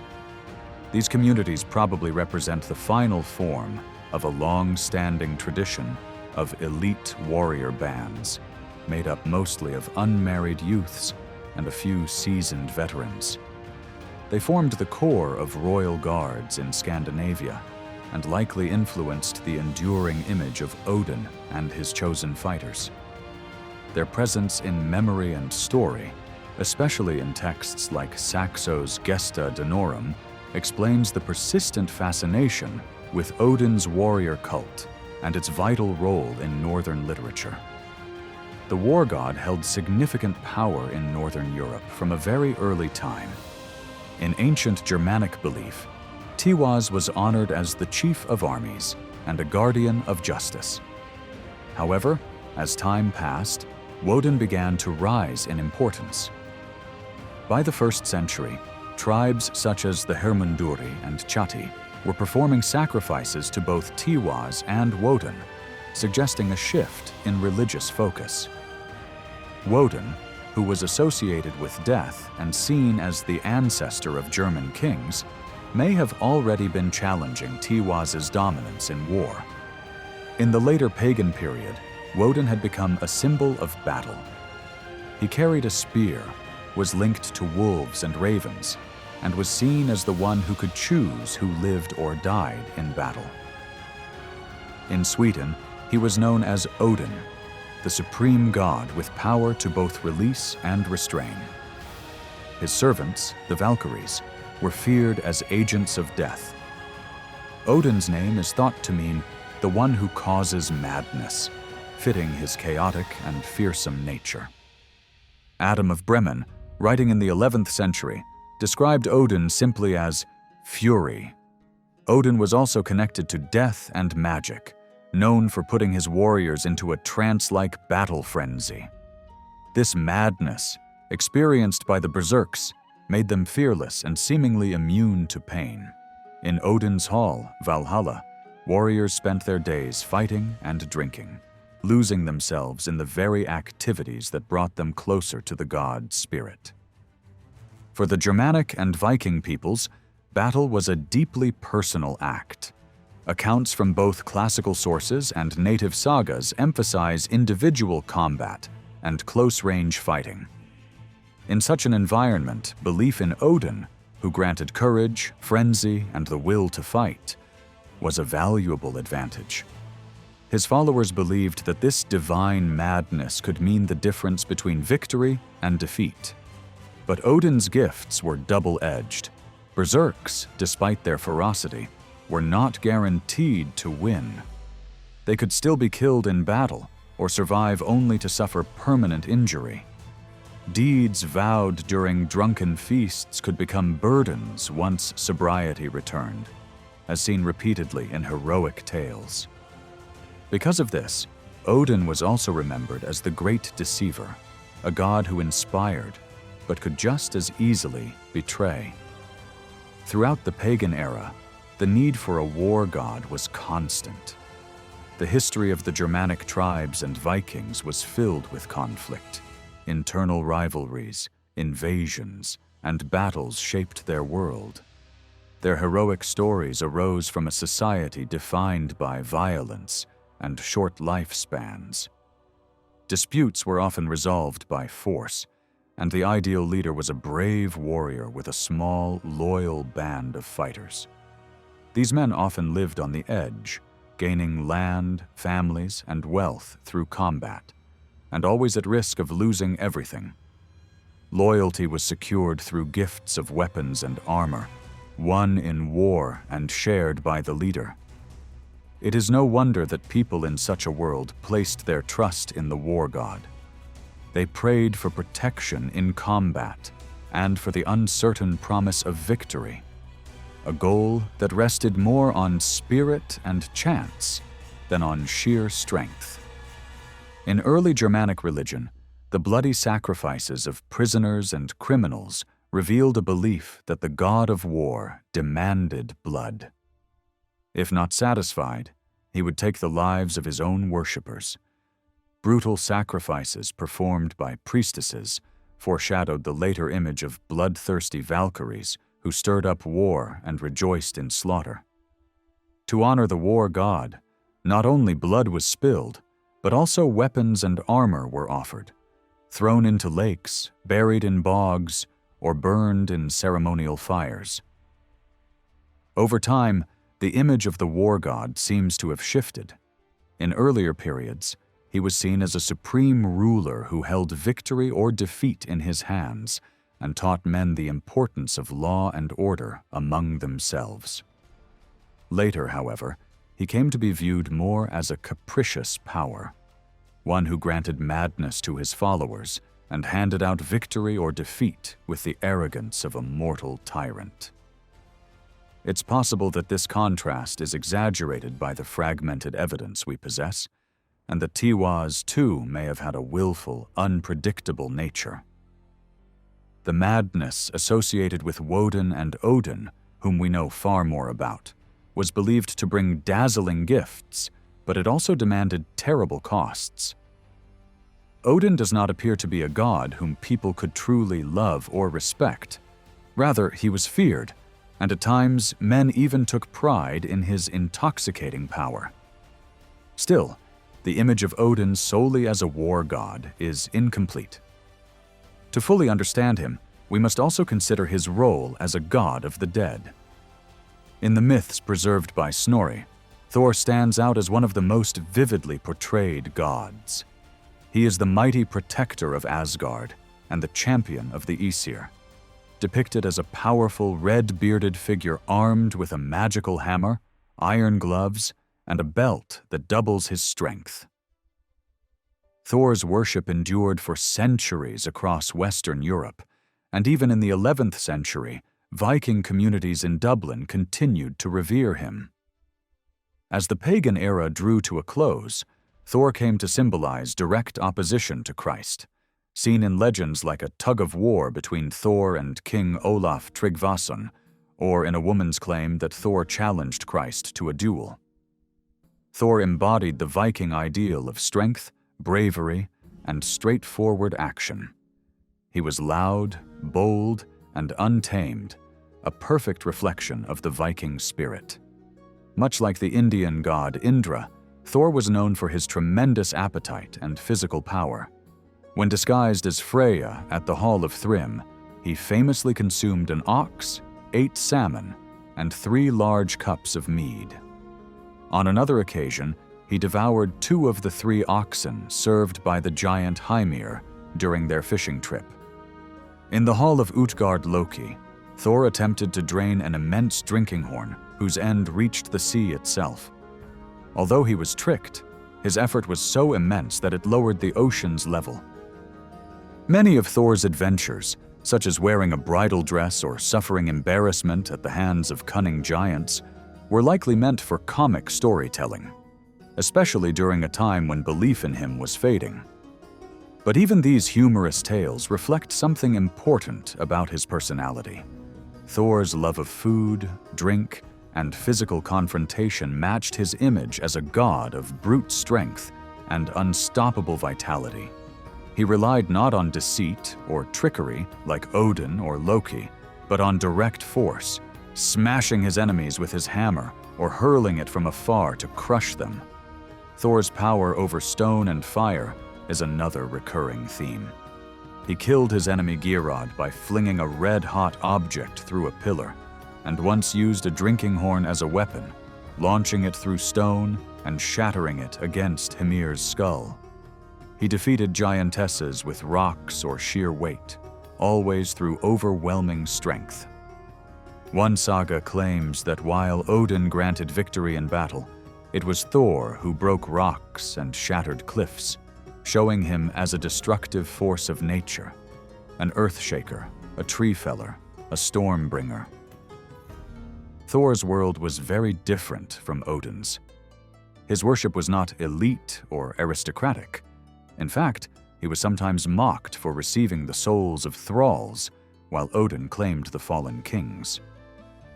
But Thor's influence stretched far and wide, touching not just the skies, but all aspects of everyday life.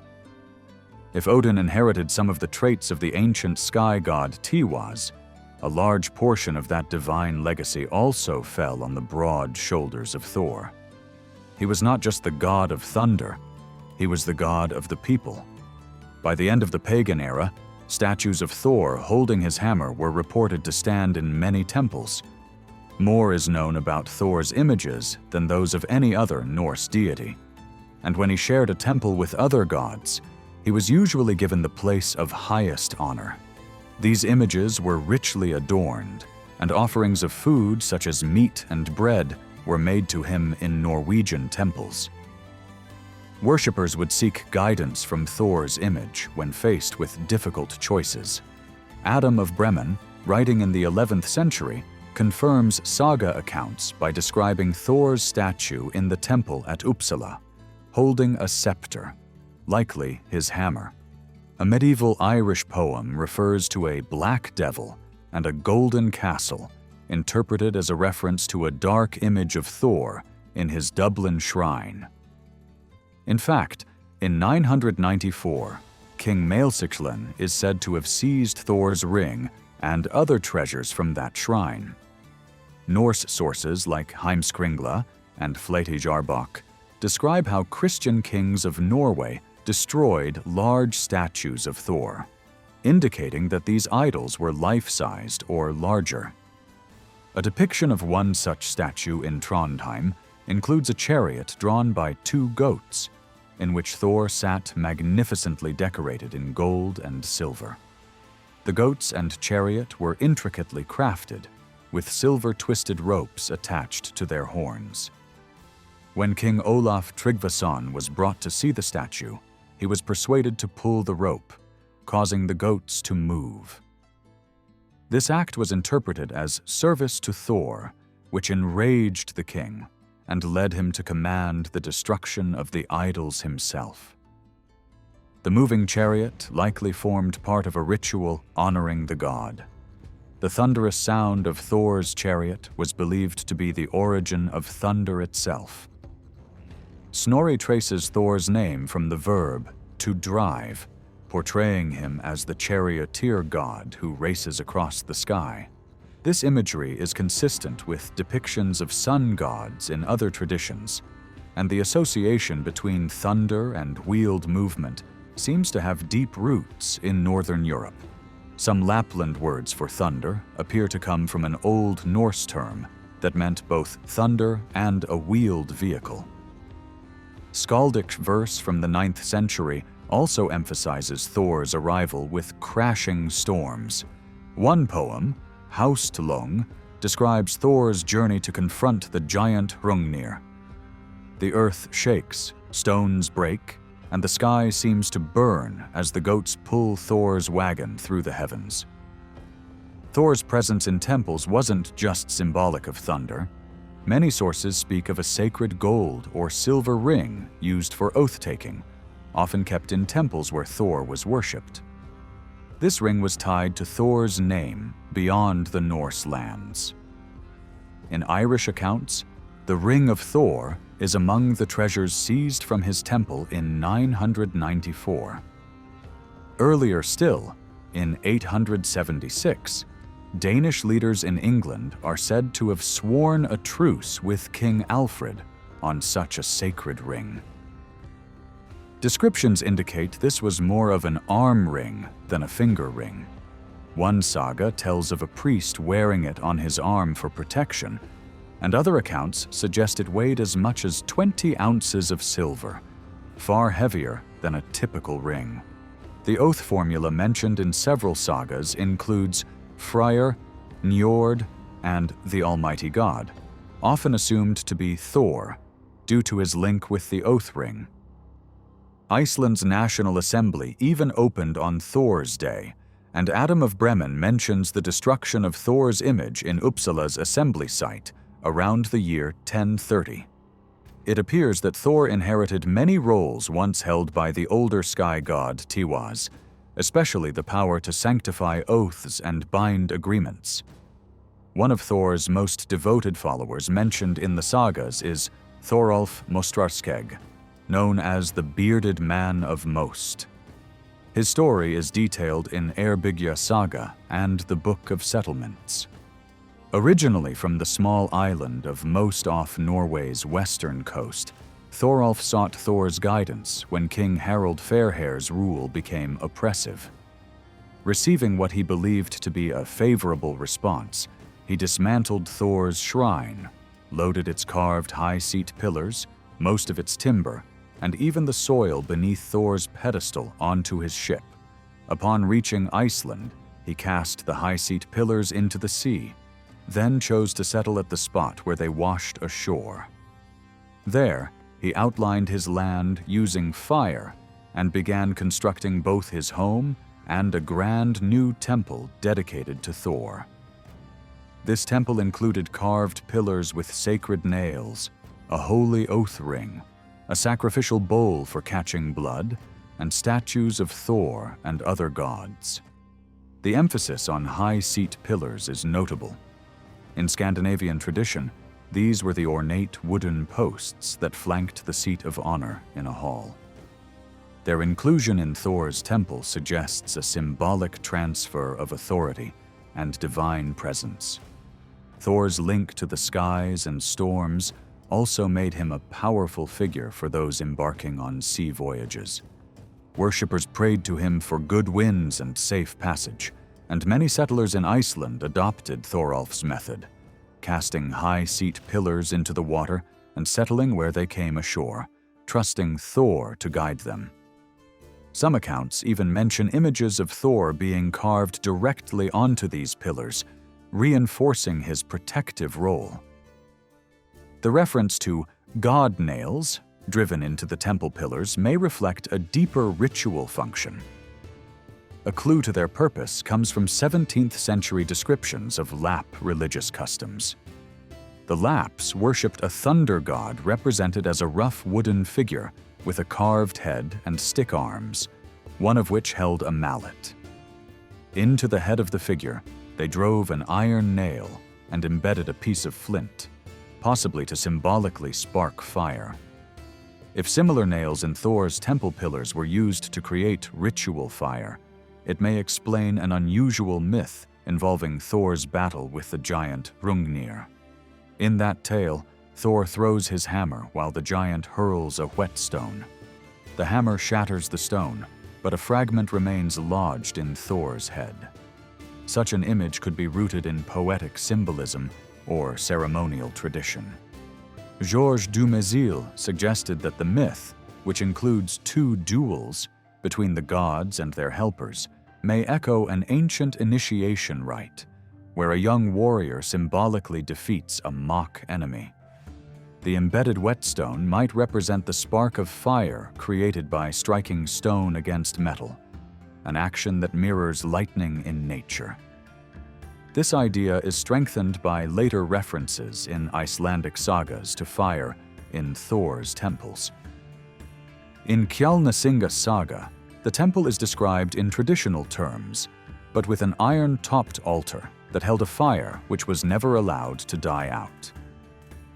This sacred flame likely symbolized Thor's elemental power and divine presence.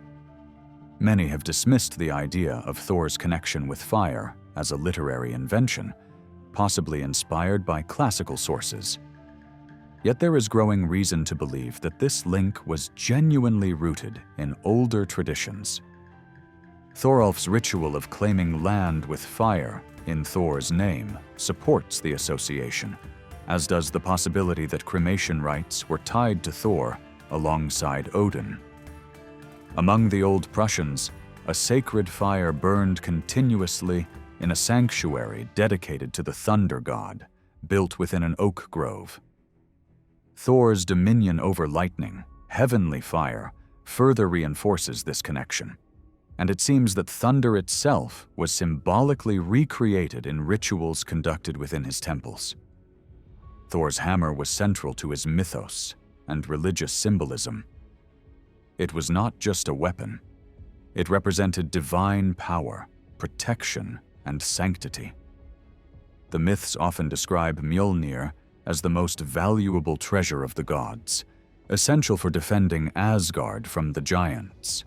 It was used in marriage rites to bless the bride, as seen in the myth where Thor disguises himself as a bride to retrieve the stolen hammer. The hammer's role in hallowing weddings may stem from ancient practices, possibly even reflected in Bronze Age rock carvings that show large figures raising a hammer-like object over two smaller ones, perhaps a representation of a wedding ritual. Mjolnir also had important roles in birth and death. The hammer was raised to bless a newborn being accepted into the community, and it was brought forth during funerals to sanctify the dead. At Baldur's death, Thor's hammer was used to consecrate the funeral ship before it was burned. Thor even used the hammer to revive his goats after eating them, simply by making a gesture over their bones and skins. This act of restoration hints at the hammer's deeper spiritual power, connected to renewal and resurrection. Much like the Christian cross, the hammer became a sacred symbol of protection and blessing. The saga of King Hakon the Good tells how he tried to protect himself at pagan sacrifices by making the sign of the cross. When questioned, a companion claimed that Hakon had actually made the sign of the hammer instead, aligning himself with Thor. In the 10th century, people often wore small hammer-shaped pendants on necklaces, some of which have been found in Viking silver hoards in Scandinavia. These amulets bear a striking resemblance to the small Christian crosses of the same era. Some even suggest that Thor's symbol became popular as a cultural reaction to the spread of Christianity. A mold from Copenhagen, used to cast both hammers and crosses, demonstrates how silversmiths catered to both faiths. Earlier examples of hammer amulets have also been found in Anglo-Saxon graves in Kent, possibly indicating a much older tradition. One particularly striking use of the hammer is recorded by the medieval historian Saxo Grammaticus. He wrote that massive ritual hammers were kept in a Swedish temple to Thor and were taken away in 1125 by Magnus Nilsson. These heavy bronze hammers, which the locals referred to as belonging to Jupiter, were believed to mimic the sound of thunder. According to Saxo, the ancient worshippers associated the crash of thunder with the clang of a smith's hammer, forging a direct link between the divine and the act of metalworking. Magnus removed the hammers as part of his effort to eradicate pagan practices, but the Swedes continued to view his actions as sacrilege, accusing him of robbing the temple of its sacred symbols. The shape of Thor's hammer resembles the ancient double-headed axe, another object tied to thunder gods in many early cultures. This symbolic weapon appeared in temples throughout the ancient world and was also associated with divine storms. Thor's Germanic forerunner, Donar, was often equated with Hercules, a powerful hero armed with a club who fought monsters. This association likely arose from the shared imagery of the weapon. Both the hammer and the club stood for raw strength and divine wrath. Roman soldiers stationed in the western provinces erected inscriptions to Hercules, showing how the blending of Roman and Germanic beliefs supported the identification of Thor with the great strongman of myth. Tacitus even recorded that Germanic tribes sang songs of Hercules before battle, believing he had once walked among them. Thor's hammer, Mjolnir, could be thrown like a weapon, and one of its most well-known traits was its ability to return to his hand after being hurled.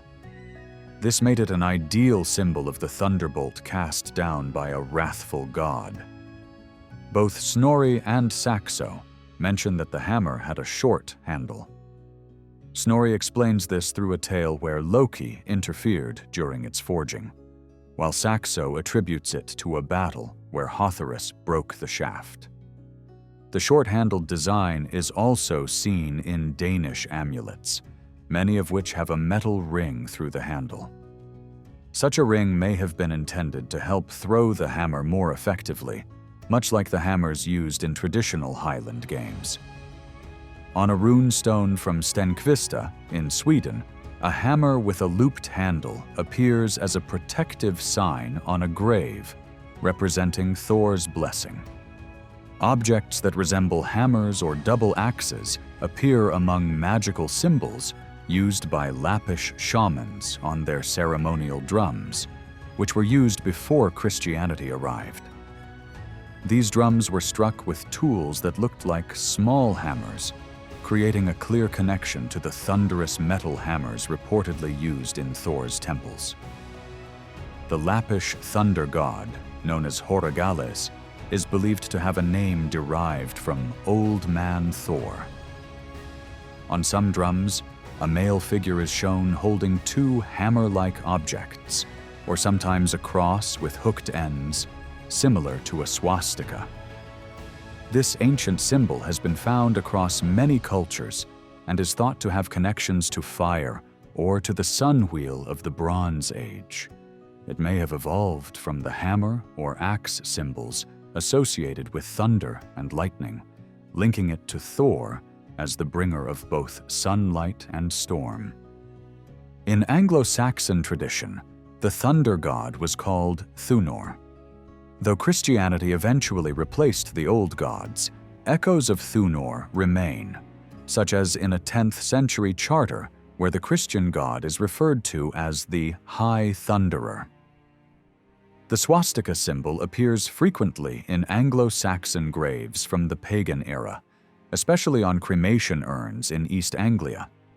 These symbols, often carved with precision and care, likely held special importance in funerary contexts. In both Norway and Sweden, stones bearing early runic inscriptions also display swastikas and hammer symbols, frequently invoking Thor's protection over graves and monuments. Swastikas are also found on weapons, such as sword hilts and scabbards, including examples from Danish bogs dating back to the 3rd century, and Anglo-Saxon graves like Bifrons in Kent. By the 7th century, Christian crosses began to appear alongside them, as in a decorative sword from the River Seine that shows both the swastika and the cross side by side. Thor's hammer was far more than a destructive weapon. It embodied the god's power over every aspect of communal life. It played a role in life's major milestones: births, weddings, funerals, and oath-making. It was tied to land settlement, travel, warfare, and feasting. Mjolnir symbolized the storm's fury and the fire of lightning, but it was also a guardian against evil and chaos. It was the force that kept Asgard safe from the giants, and mortals, too, trusted in it for protection, stability, and the preservation of justice. Thor was often described in early Norse poetry as the son of Earth, and many traditions identified the Earth itself as his mother. His wife, Sif, remains a mysterious figure, but she is famously known for her golden hair. Some have interpreted her radiant locks as a symbol of fertility, possibly linked to ancient agricultural beliefs, where her hair represents golden fields of grain. This fits well with Thor's role as the god of thunder and rain, whose power was essential for the growth and fertility of the land. Adam of Bremen noted that Thor held sway over the air, controlling storms, good weather, and the yield of the earth, making him the most revered of the gods. When early settlers traveled from Norway to Iceland, many of them brought not only the wooden pillars from Thor's temple, but also soil from beneath them. This earth was likely considered sacred, and upon settling, the new land would be consecrated in Thor's name before any construction or farming began. Thor was thus deeply associated with nature's forces, both destructive and nurturing. He was the protector of travelers, and especially important to those venturing across the sea. Even after converting to Christianity, figures like Helgi the Lean were said to still call on Thor for safe passage during sea journeys. Thor was believed to stir the weather with divine power. In one tale, his follower Raud urged him to blow into his beard, causing a fierce storm to rise against King Olaf Tryggvason. Thor's association with red hair and storms appears repeatedly in Norse stories. His red beard may have symbolized lightning, or perhaps the red skies that precede a storm. In Floamanna Saga, Thor appears in a dream to a Christian convert, warning him of deadly seas unless he returns to worship the god. He shows the man violent waves crashing on rocks, foretelling his doom. Christian missionaries like Thangbrand were also said to suffer Thor's wrath, their ships smashed by storms he summoned. Yet Thor's power wasn't only destructive, he could be generous to his followers. When Thorhall, one of the Norse explorers of Vinland, prayed to him, Thor answered by driving a whale ashore for food.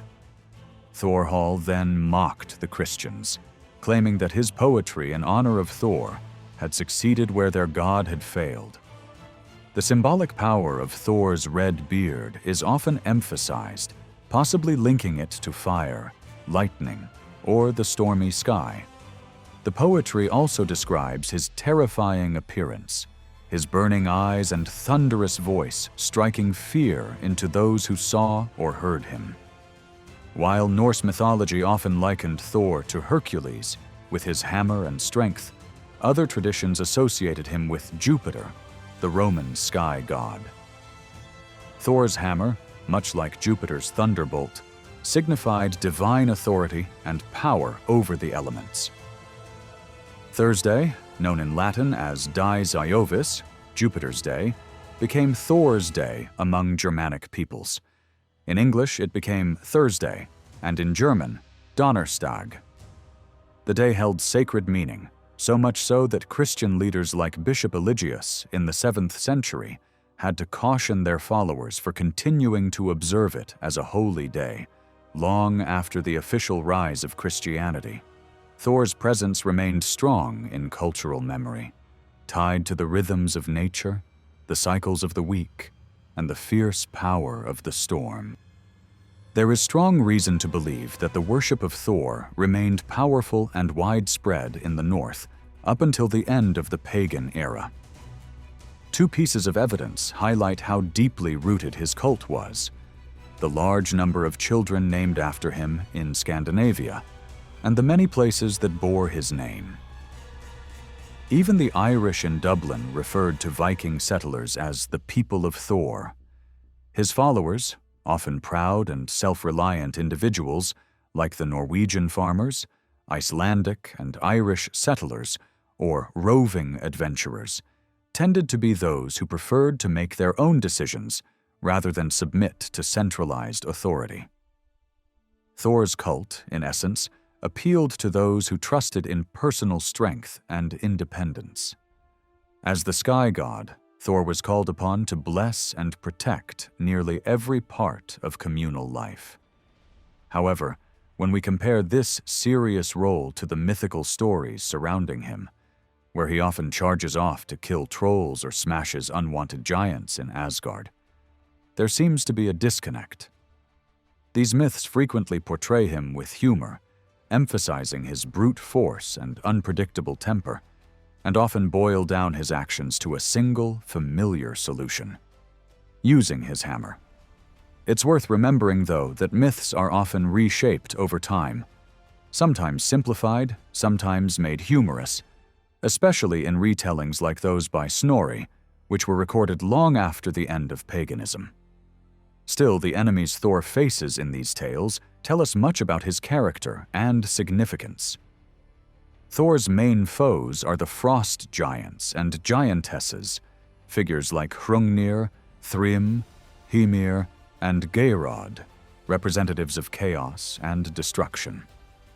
Occasionally, they try to trick or ambush him, but usually he sets out to face them directly and defeats them with ease once battle begins. Yet his most dangerous opponent is the world serpent, a monstrous creature that encircles the earth. One humorous tale tells of Thor trying to lift the serpent disguised as a giant cat. But a more serious version exists in the myth of Thor's fishing trip with the giant Hymir, where he hooks the serpent from the ocean depths. This tale appears to have carried real weight in early poetic tradition. 4 poems written before the year 1000 describe the scene in detail, including Ragnarsdrapa, Husdrapa, and works by Gamli Gnevidarskald and Eystein Valdason. These all predate the more familiar Eddic poem, Hymiskvida, which recounts the event with a more playful tone. The poem Husdrapa claims to describe carved panels in an Icelandic hall, one of which shows Thor pulling the serpent from the sea. This is especially noteworthy given a similar image found in Gosforth Church in Cumberland, where a stone panel, likely once part of a cross, shows 2 figures in a boat with a large bait at the end of a line. Above the boat is a snake-like figure, possibly representing the world serpent. Interestingly, the poems don't make it clear whether the hammer strike ends the serpent's life. Snorri's version, drawing on Völuspá, says that Thor only manages to kill the serpent during Ragnarok, the final cosmic battle, and that he himself dies from the creature's poison immediately afterward. However, some earlier traditions may have placed this victory earlier in his life, portraying Thor as the triumphant slayer of the monster. Snorri himself seems to notice this inconsistency. After telling the fishing tale, he admits it's unclear whether the serpent survived. In Hymiskvida, the outcome is similarly left uncertain, though Thor is still called the sole slayer of the serpent. This myth of the sky god battling a world-threatening monster is not unique to Norse tradition. It fits a well-known pattern in global mythology. In India, for instance, the thunder god Indra, who shares many traits with Thor, fights and defeats a massive dragon. These stories carry a powerful idea that the sky and thunder god, a figure of immense strength, stands as mankind's protector by facing and defeating the terrible forces that threaten the world's order and survival. More will be said about this monstrous enemy in future episodes. The giants that Thor defeats in the myths are not defined by any unique traits beyond their massive size, strength, and overwhelming greed. They are particularly envious of the god's possessions and are constantly seeking opportunities to raid Asgard and steal its treasures. Several sources suggest that Thor's battles against these enemies were continuous and numerous, with only a few stories surviving into later tradition. A 10th century poem by Thorbjorn Dísarskald, for instance, lists many obscure names of giants that Thor is said to have slain, repeating the line, "Thor has guarded Asgard with courage." Thor's role was not limited to defending the realm of the gods. He was also considered a protector of humanity, referred to as the refuge of men. His battles were seen as struggles on behalf of mankind and the fragile civilization they had carved out in a world full of danger and chaos. When viewed from this perspective, his mythic feats align well with the prose descriptions of him as a divine figure who upheld order, supported farming and settlement, safeguarded family life, and ensured safe passage for travelers. Thor did not only protect the shining halls of the gods, he also watched over the modest homes and farms of Norway and Iceland, homes made sacred through his fire and marked by the symbol of his hammer. He was the guarantor of oaths and agreements between people, investing them with the sacred authority of his temples and shrines. As a sky god, he drove his chariot across the heavens, able to bless travelers with good weather and helpful winds. In the divine realm, he shielded the goddesses who represented peace and abundance, so they could bestow their gifts upon the world. On Earth, especially in the rough northern landscapes of stone and storm, he constantly battled against the cold and violent forces that threatened human life. It is easy to see why Thor gained the loyalty of people who lived in constant struggle against harsh conditions and hostile powers. And it is no surprise that even long after Christianity had taken hold, Thor remained a central figure in the old stories that continued to be told across the north. The gods who controlled war and sent thunder from the sky were, at their core, forces of destruction. Still, they could also offer protection against chaos and lawlessness. Alongside these fearsome figures in Asgard lived other deities whose influence was of a very different kind.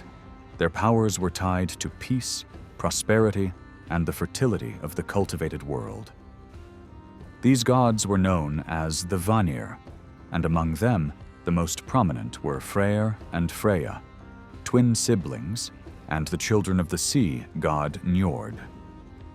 Although the myths in the prose Edda don't offer many detailed stories about the Vanir, the writer Snorri clearly regarded them as significant and influential.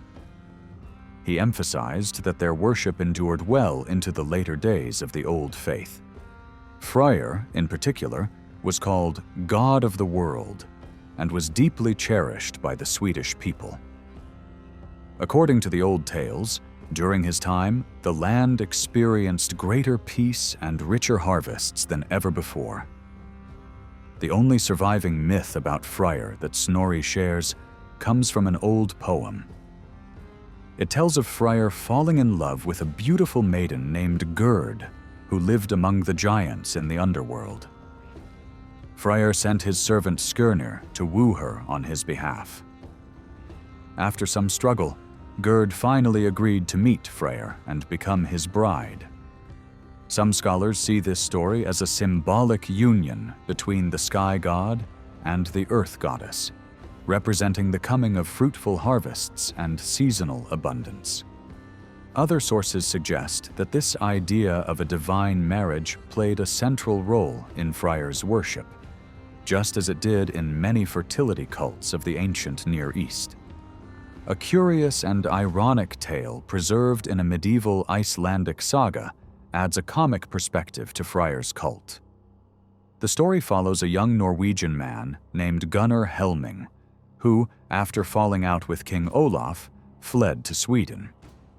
In Sweden, Gunnar discovered that Freyr was still held in high regard. At his temple, a young woman served as the god's priestess and was known as his wife. Gunnar formed a close bond with her, and when the time came for Freyr to go on his autumn journey across the land to bless the season, Gunnar was invited to join.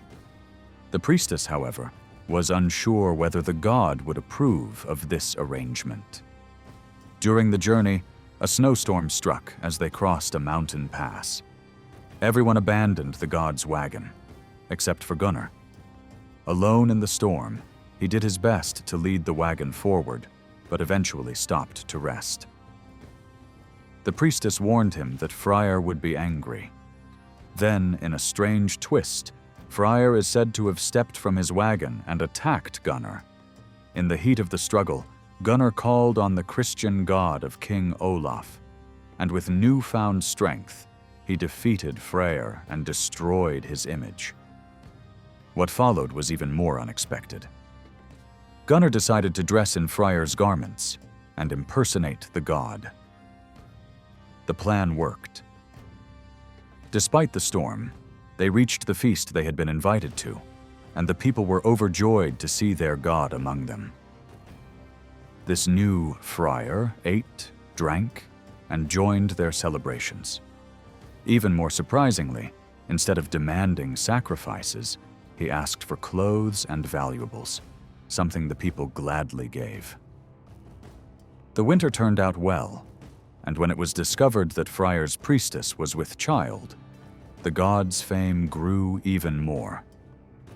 But this strange chapter came to a close when King Olaf heard about Gunnar's activities in Sweden. He summoned him back at once. Gunnar quietly left, taking the priestess and the wealth he had gathered, and returned to Norway. Although the tale is likely fictional, and perhaps inspired by older stories of tricksters pretending to be gods, it still gives us insight into the practices once associated with Freyr's worship in Sweden. The humor of the story depends on the belief that the statue of Freyr was taken around the land during winter festivals, that people truly believed the god was present in his image, and that his priestess communicated his wishes to the people. The people's joy at seeing their god feast with them and father a child is a satirical reflection on the kind of devotion they had. And perhaps this story also hints at why the fertility cult never became as central in the harsh northern lands as it did in the warm, fertile regions of the south. The image of Freyr, the bringer of warmth and renewal, stranded in a snowdrift on a Swedish mountain road, paints a rather sad and ironic picture. This isn't the only story that speaks of a god being carried through the land in a sacred wagon. Another tale, found in a medieval saga, tells of a Swedish king who consulted a god named Lightyr in a similar way. Although not much is known about Lightyr, his name appears in several Swedish place names, suggesting that he might have been another name or form of Freyr. According to the story, King Eric led the god's wagon to a certain place and waited for it to grow heavy, a sign that the deity had entered it. Once this happened, the wagon was brought to the king's hall, where he welcomed the god, drank in his honor, and asked him questions. This seems to have been a form of divination, where the king himself was allowed to seek the god's guidance. Long before this, another account from early northern Europe describes a goddess who traveled in a wagon to bring fertility to the land and its people. The Roman writer Tacitus, writing in the 1st century, mentions such a goddess among the Danes. Her name was Nerthus, and she was considered a powerful earth mother who could influence human affairs. She was transported in a sacred wagon, which only the priest could touch or look inside. When not in use, the wagon was kept hidden in a grove on an island. At a special moment, known only to the priest, the goddess was believed to be present. Her wagon, drawn by oxen, was then taken out to visit the people. Wherever Nerthus traveled, she was greeted with joy. People put away their weapons, and a period of peace and calm followed. When the journey was over, the wagon, the cloth that covered it, and whatever sacred object it held were all washed in a holy lake.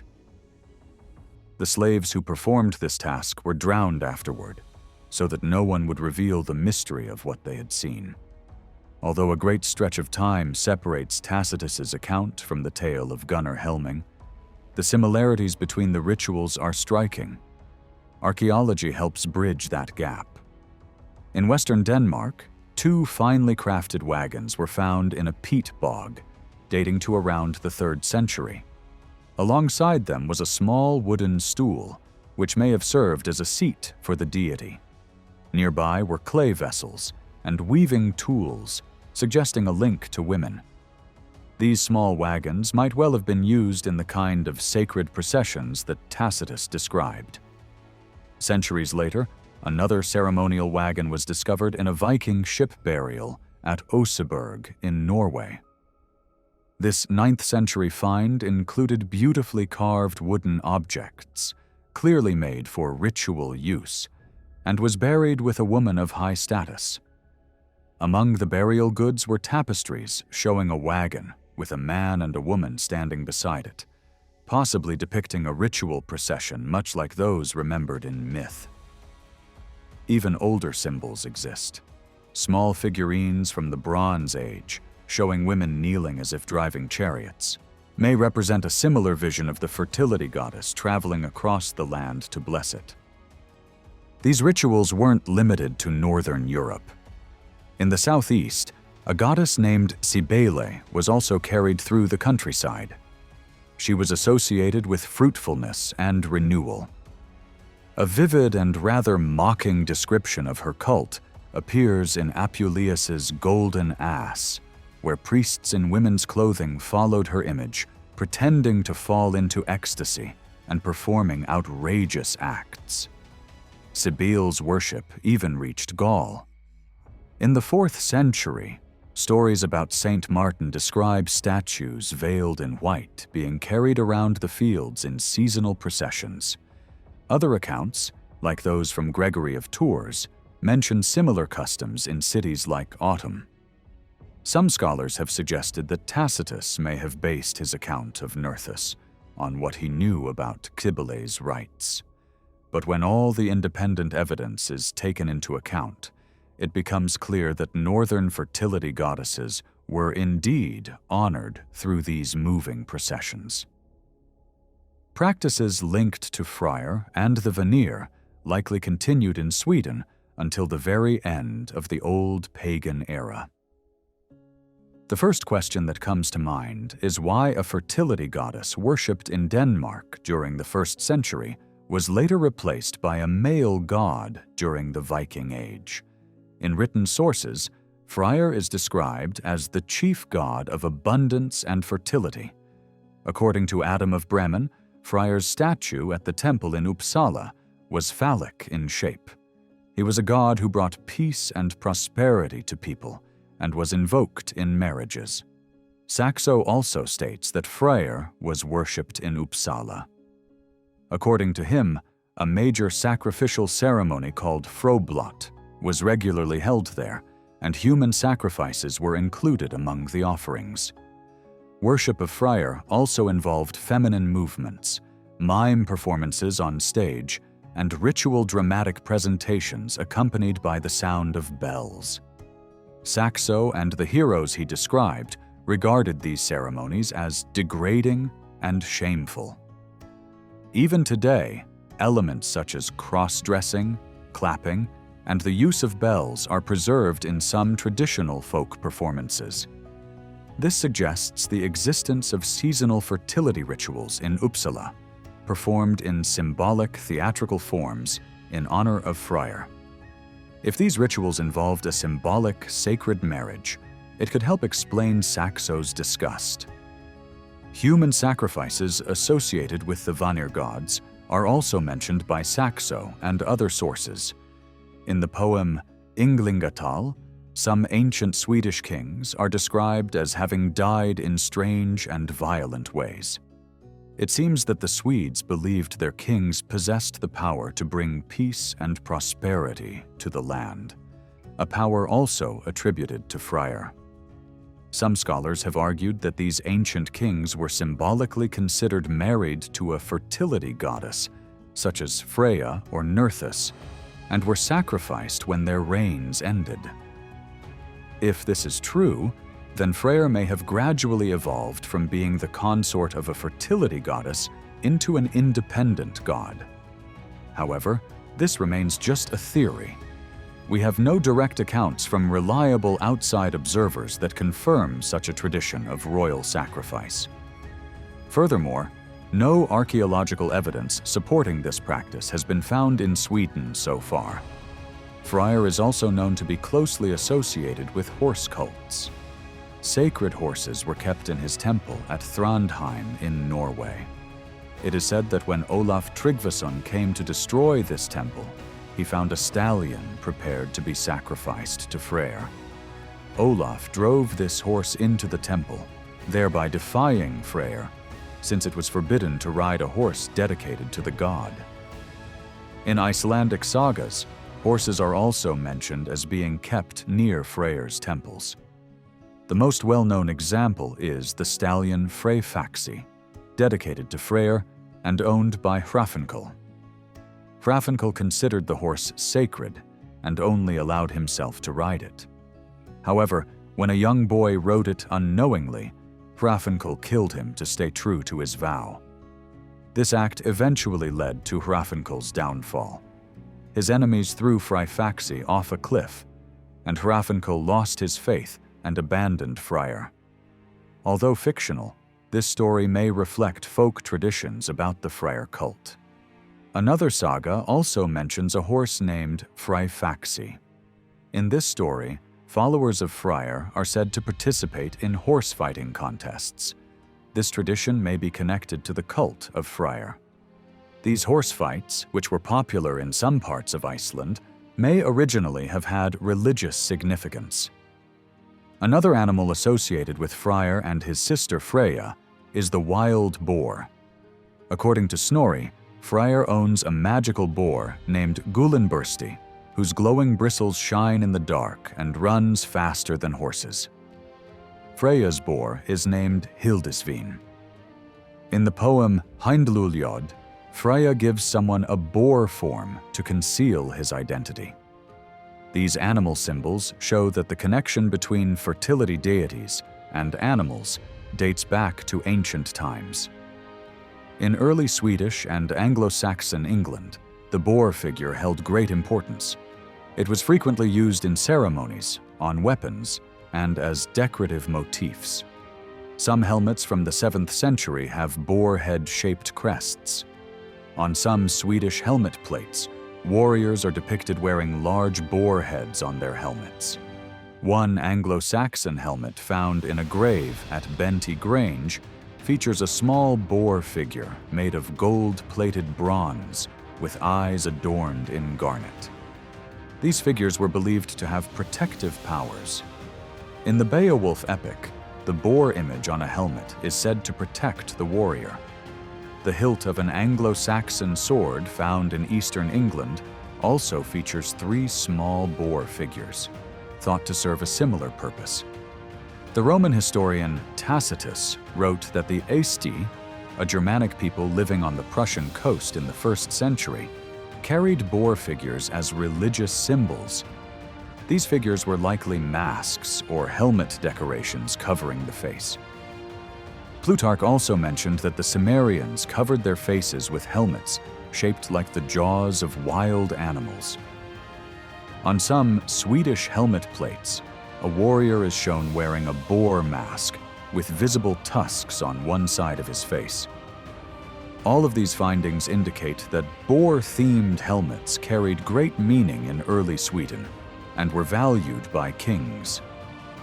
King Athils is said to have owned a helmet called Hildegolter, meaning battle boar, and wore a heavy necklace referred to as the Piglet of Sweden.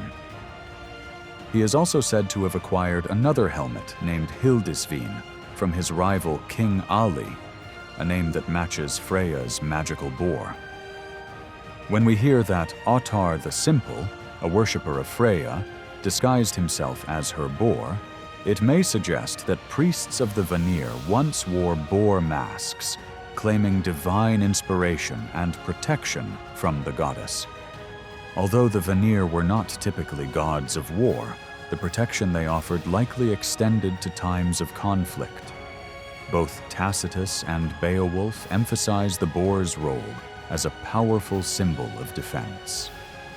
This belief appears again in Sinewulf's poem Elene, where it said that Constantine was overshadowed by the boar sign as he received the vision of Christ's symbol. This indicates that the old heathen emblem whether on a helmet or a banner, was still seen as a source of protection, even as it was about to be replaced by a new spiritual power. Besides the horse and the boar, another sacred symbol tied to Freyr was the ship.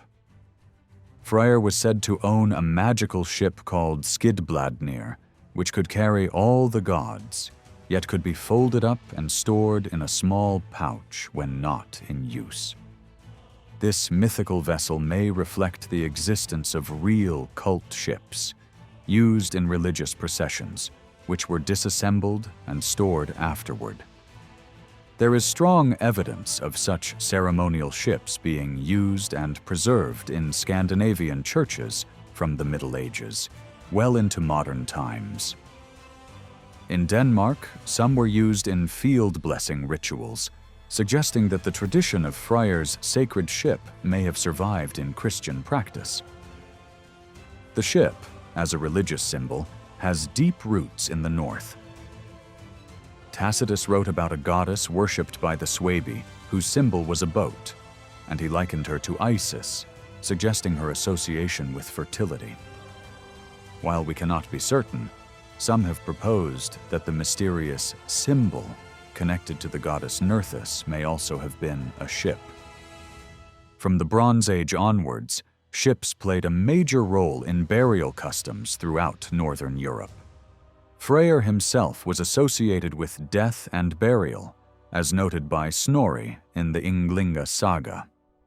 There we are told that after Freyr died, his passing was hidden from the Swedish people for 3 years. During this time, he lay in a large burial mound, which had a door and 3 openings through which gold, silver, and copper were placed as offerings. If the god's image was stored in a tomb-like shrine, this might explain the statement in Heimskringla that 2 wooden figures were removed from Freyr's burial mound. One remained in Sweden, while the other was sent to Thrandheim in Norway. The figure sent to Thrandheim reinforces the idea that Freyr's cult spread westward, from Sweden to Norway. In Norway, many farms, rocks, and fields still bear his name. Eventually, a few settlers carried his worship even farther west to Iceland. However, place name evidence suggests that his following there was relatively small, as only 3 locations are known to bear his name. Still, memories of some of his devotees survive in Icelandic sagas. Hrafnkel, who kept sacred horses for Freyr, settled in the east in the early 10th century. While his role as a priest of Freyr is debated, the saga likely reflects traditions passed down about Freyr's cult. A more well-known follower was Thord Freysgodi, the son of Ozur, who is mentioned in several sagas. His family, known as the Freysgidlingjar, were identified with Freyr's worship, although no specific stories about him have been preserved. The title Freysgodi was also carried by Thorgrim, whose death is described in Gisla Saga. Despite his name honoring Thor, his grandfather was the famous Thor worshipper Thorolf of Most. Thorgrim allied himself with Gisli's family, married one of their daughters, and seems to have turned from Thor to Freyr. He built his temple in the northwest of Iceland. Another figure connected with Freyr's cult, though not explicitly called a priest, was Ingimund, whose family's story is told in Vatnsdæla saga. It's said that King Harald Fairhair gave him a token bearing Freyr's image, and that he sailed to Iceland under the god's guidance. In Vatnsdale, he built a temple where weapons were not allowed. When a Norwegian guest entered wearing a sword, Ingimund claimed he had offended the god and demanded the weapon, which later became a prized family heirloom. Another family known for their devotion to Freyr appears in Vigaglum's saga. They lived in the northern regions of Iceland and were descended from Helgi the Lion, who claimed ancestry from King Frodi. When Helgi arrived in Iceland, It is said that he threw a boar and a sow overboard to guide him to land, a sign that he revered Freyr, though he also called upon Thor and was later baptized as a Christian. Helgi's son, Ingjald, built a temple dedicated to Freyr, and the role of temple guardian eventually passed down to Ingjald's grandson, Glum, the main figure of the saga. Glum and his mother held rights to a specific field near the temple called Vitragafi, which was believed to be especially fertile and linked to the god. The name of the field has been interpreted as meaning generous giver. Despite these privileges, things did not go well for Glum. While still a young man, he turned away from Freyr and chose instead to follow the god worshipped by his mother's family. This god was likely Odin, since Glum's grandfather from Norway had given him a spear and a sword that were said to bring good fortune and were treasured family heirlooms.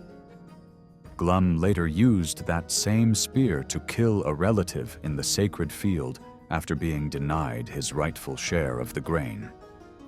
This violent act defiled the Holy Land, and the saga suggests that Freyr was angered by the bloodshed. Glum further dishonored the god by expelling one of Freyr's devoted followers from his property, by sheltering his own son after he had been declared an outlaw, and by taking a false oath in the god's names. As a result of these repeated offenses, Glum was eventually forced to abandon his land. People believed this misfortune was caused by Freyr's wrath. In a dream, Glum saw the god seated on a chair by the sea, surrounded by a great crowd, and refusing to hear the pleas of Glum's deceased relatives on his behalf. The sagas therefore preserve a distinct memory of Freyr's fertility cult, which stands in sharp contrast to the warlike nature of Odin's following. This peaceful and nurturing aspect of Freyr closely aligns with what Tacitus described of the earlier goddess Nerthus. The prohibition of weapons in Freyr's temples, his anger when sacred ground is defiled by bloodshed, and the exclusion of outlaws from his holy places all reflect his role as a divine bringer of peace. His association with the sun, the fertile earth, marriage, and childbirth further highlights his function as a god of life and growth.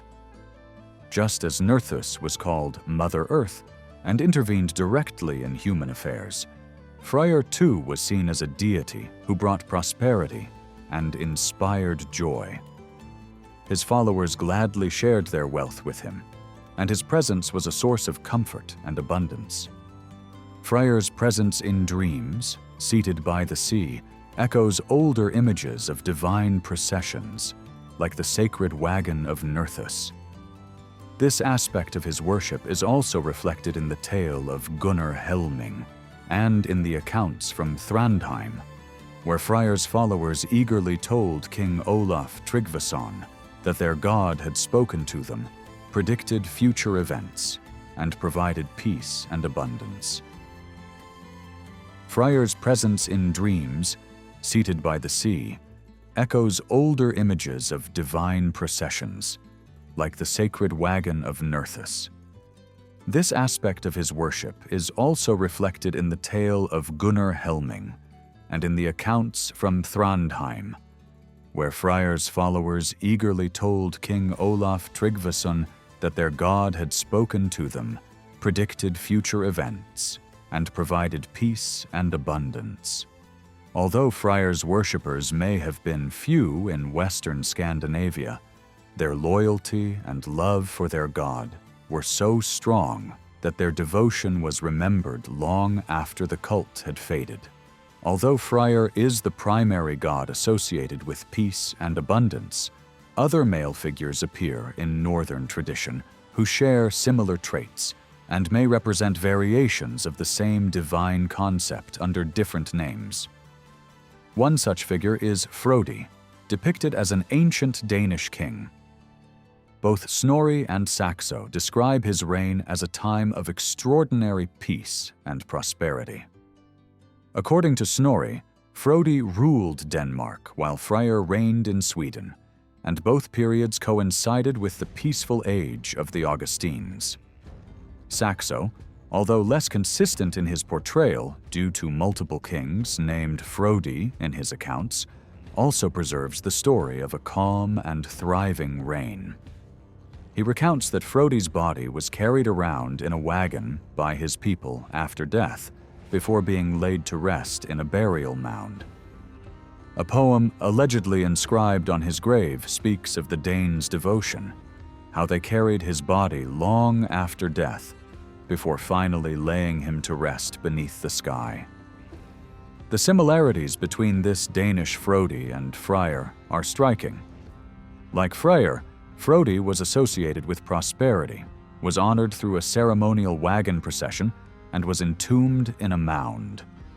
The Old Norse word Frodi means both wise and fruitful, making it a suitable title for a fertility god. Snorri even tells us that one of Freyr's titles was In Frodi, meaning the fruitful. These parallels suggest that Frodi may have been the Danish equivalent of Freyr, fulfilling a similar religious role. Another deity-like figure, known among the Anglo-Saxons, was Yng. The Old English runic poem, preserved in a 10th century manuscript, refers to Yng as having first been seen among the East Danes before journeying east across the sea with a wagon following behind. The poem claims that the Hardings later remembered this heroic figure. The Hardings are thought to be the same as the Husdingi, the ruling family of the Vandals, who may have once worshipped Yng in southern Sweden and carried the cult to Denmark and beyond during their migrations. Yng appears to be another name or title for a deity. Royal genealogies from Bernicia in northern England include names like Yngwe and Ingibrand as ancestral figures. Freyr himself bore titles like Yngvi or Ingunnar, and the royal house of Sweden was known as the Ynglings. Even in Iceland, some who worshipped Freyr had names such as Ingjald and Ingimund, suggesting that Yng was another identity under which Freyr was honored across northern Europe. A related legendary figure is Scyld, introduced at the beginning of the Old English poem Beowulf. According to the tale, a ship filled with treasure arrived in Denmark, carrying a child who would become the land's king. After a long and successful reign, the king died and was sent back to the sea on a richly laden ship. The poem names this king as Sild Sefing and refers to the Danes as the Sildings.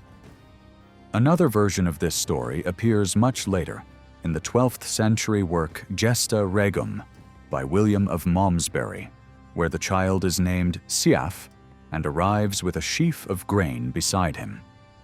While this later version is viewed with some skepticism, the figure of Skeef appears earlier in various sources. A 10th century chronicle says that he arrived with a boat full of weapons at the island of Skani and was made king. An even older genealogy in the 9th century Anglo-Saxon chronicle includes Sif as an ancestor of King Egbert and claims that he was born in the Ark, an attempt to link native mythology with biblical tradition. These widespread references suggest that the image of a child arriving by sea to become King of Denmark was a deeply rooted and enduring part of Anglo-Saxon tradition. William of Malmesbury's note that Sif came with a sheaf of grain suggests a connection with folk belief. In a 13th century chronicle from Abingdon, a ritual is described in which monks floated a sheaf of grain and a burning candle down the river on a shield to determine property boundaries. Since this passage was first examined by H.M. Chadwick, there has been considerable debate about whether such a practice ever truly existed, and whether it relates meaningfully to the legends of Skjold and Sif. While the matter remains unresolved, the recurrence of a child, a sheaf of grain, and a magically moving vessel in tradition is intriguing and suggestive of an enduring symbolic pattern. Among the gods of Asgard, another mysterious figure is Ul, whose symbol was a shield. In poetic metaphors, a shield is even called Ul's ship, suggesting that Ul may have used the shield as a kind of boat.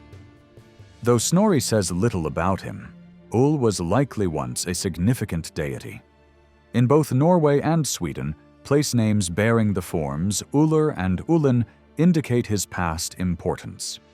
These places often appear near locations named after Freyr, Freya, Njord, and Skadi, implying some connection with the Vanir. Though his worship is scarcely attested in Denmark, a 3rd century sword scabbard found in a bog bears a runic inscription meaning servant of Ul, suggesting that his cult did exist there. Ul's name is linguistically related to words meaning glory or majesty, prompting theories that he was an early Germanic sky god. However, Snorri associates him with archery and snowshoes, while Saxo says he crossed the sea on a magical bone, perhaps skates. These attributes suggest that Ul was linked to winter landscapes and the rugged northern wilderness. He remains an enigmatic and half-forgotten figure, a reminder of the many northern gods and cults that had faded into obscurity by the time Snorri composed his myths. Among the gods of the Norse pantheon, one of the more prominent male figures associated with fertility is Njord, the father of Freyr and Freya. While his connection to abundance is likely, Njord is more commonly remembered as a sea god, especially associated with ships and coastal life. Still, it is important to recognize that his name is the masculine counterpart of the goddess Nerthus, who was described by the Roman historian Tacitus. Scholars have long debated their relationship. Perhaps in earlier times, there was a divine male-female pair, Njord and Nerthus, before Freyr took over the role once held by his father. There are other similar divine pairings whose meanings have faded, such as Ullr and Ullin, or Fjorgyn and Fjorgyn. Some have speculated that Nerthus may have been reimagined as a male deity, or that Njord's wife, Skadi, who, like Ull, is linked with the mountains, boughs, and snowshoes, might have originally been the male partner in the pair. But no definitive explanation exists for why this gender shift occurred in the myths. Snorri Sturluson recounts a curious story about Njord's marriage to Skadi. The two could not agree on where to live. Skadi preferred the highlands, while Njord belonged to the sea. As a result, they both were deeply unhappy when trying to live in each other's realm. One interpretation of this tale suggests it preserves a memory of an ancient 9-day festival that symbolically united a winter deity of the mountains with a warm, fertile god of the coastal lowlands. Whether this explanation holds or not, the myth paints a picture of an uneasy and sorrowful union. Looking at all these figures, it becomes clear how difficult it is to simplify the mythology of the Vanir gods. We are left with scattered remnants, fragments of long-forgotten beliefs that have been woven into the literature. Although Freyr stands out as the dominant fertility god by the end of the pagan period in Sweden, the stories are filled with echoes of older gods who may have once held similar roles. Whether these are regional versions of Freyr or faded memories of once venerated deities, we cannot say for sure. What we can observe, however, is a pattern in these traditions. Many of these male deities are described as divine ancestors or founding kings. Figures like Freyr, Frodi, Sild, and Sif are said to bring peace and prosperity to the land. There is also a recurring image of a divine child arriving across the sea to rule and restore harmony. Even Freyr is said in one poem to have received the land of Alfheim as a gift for teething. suggesting a link to early childhood. The sea plays a powerful role in these myths. These gods often arrive by ship and sometimes return to the sea when their role is complete. Freyr, Njord, Ing, Shaf, and others are all tied to water. Some of them marry giant women, like Freyr with Gerd and Njord with Skadi, forming unions that echo the contrast between nature's harshness and its abundance. They are also linked with death and burial rites. After their passing, their bodies might be carried across the land or sea before being laid in a mound or cast into the water, suggesting a divine journey beyond the human world. This association between fertility gods and death introduces another layer to their significance. In the ancient religions of the Near East and Mediterranean, gods like Osiris, Tammuz, and Adonis symbolized the life-death-rebirth cycle of the earth. Their deaths represented the coming of winter, and their return brought the joy of spring. The anthropologist James Fraser famously included the Norse god Balder in this category. Gods who die for the renewal of the world. Balder, though not one of the Vanir, is remembered for his beauty, his tragic death, and the deep sorrow it caused. In one of the Edda poems, Balder is portrayed almost like a Christ-like figure, destined to return and bring peace to a renewed world. There are also traces in northern folklore of gods whose bodies are broken and reassembled, mirroring stories from the East.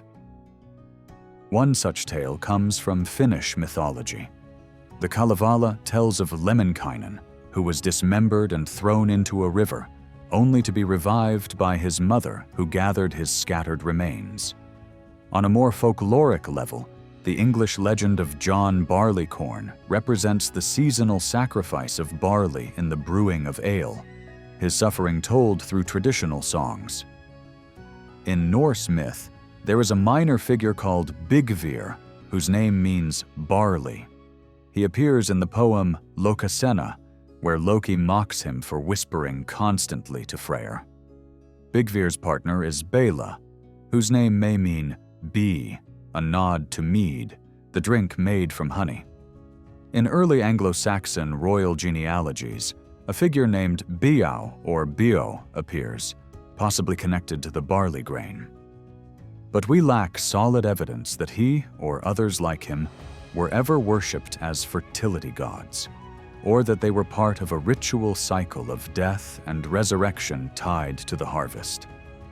Returning to Balder, he is best known through Snorri's account, where all creation weeps at his death. Even during the Viking Age, some saw Balder as a parallel to Christ.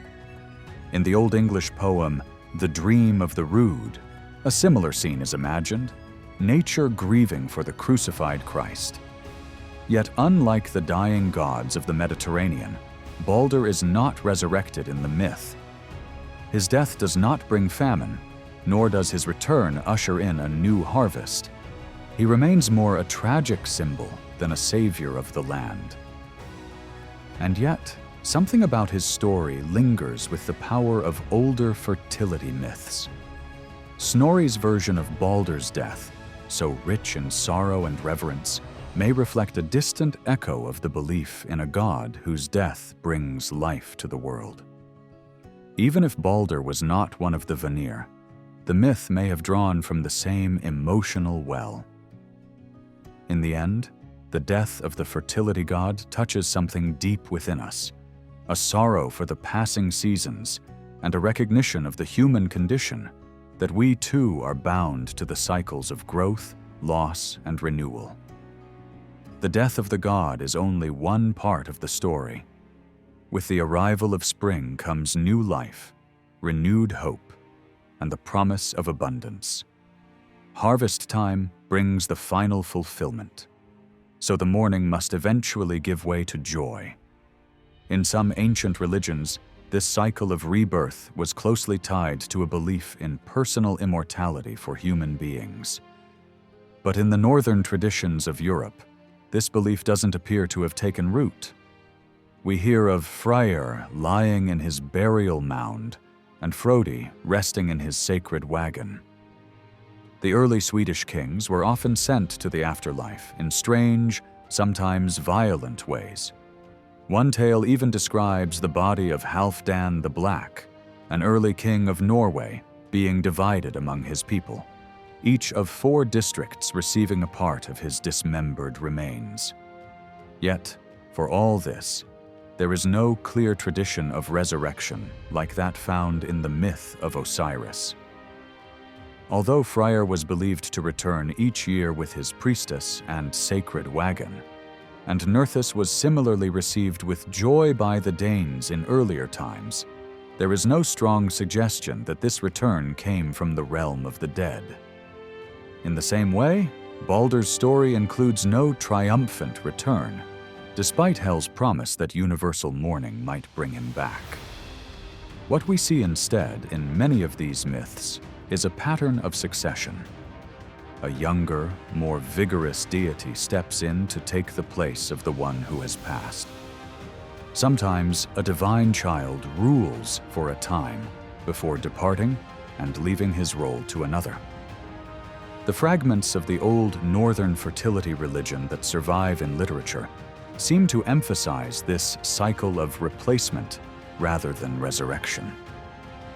It's possible that we're being misled by incomplete or distorted accounts, but overall, this idea remains consistent across many stories.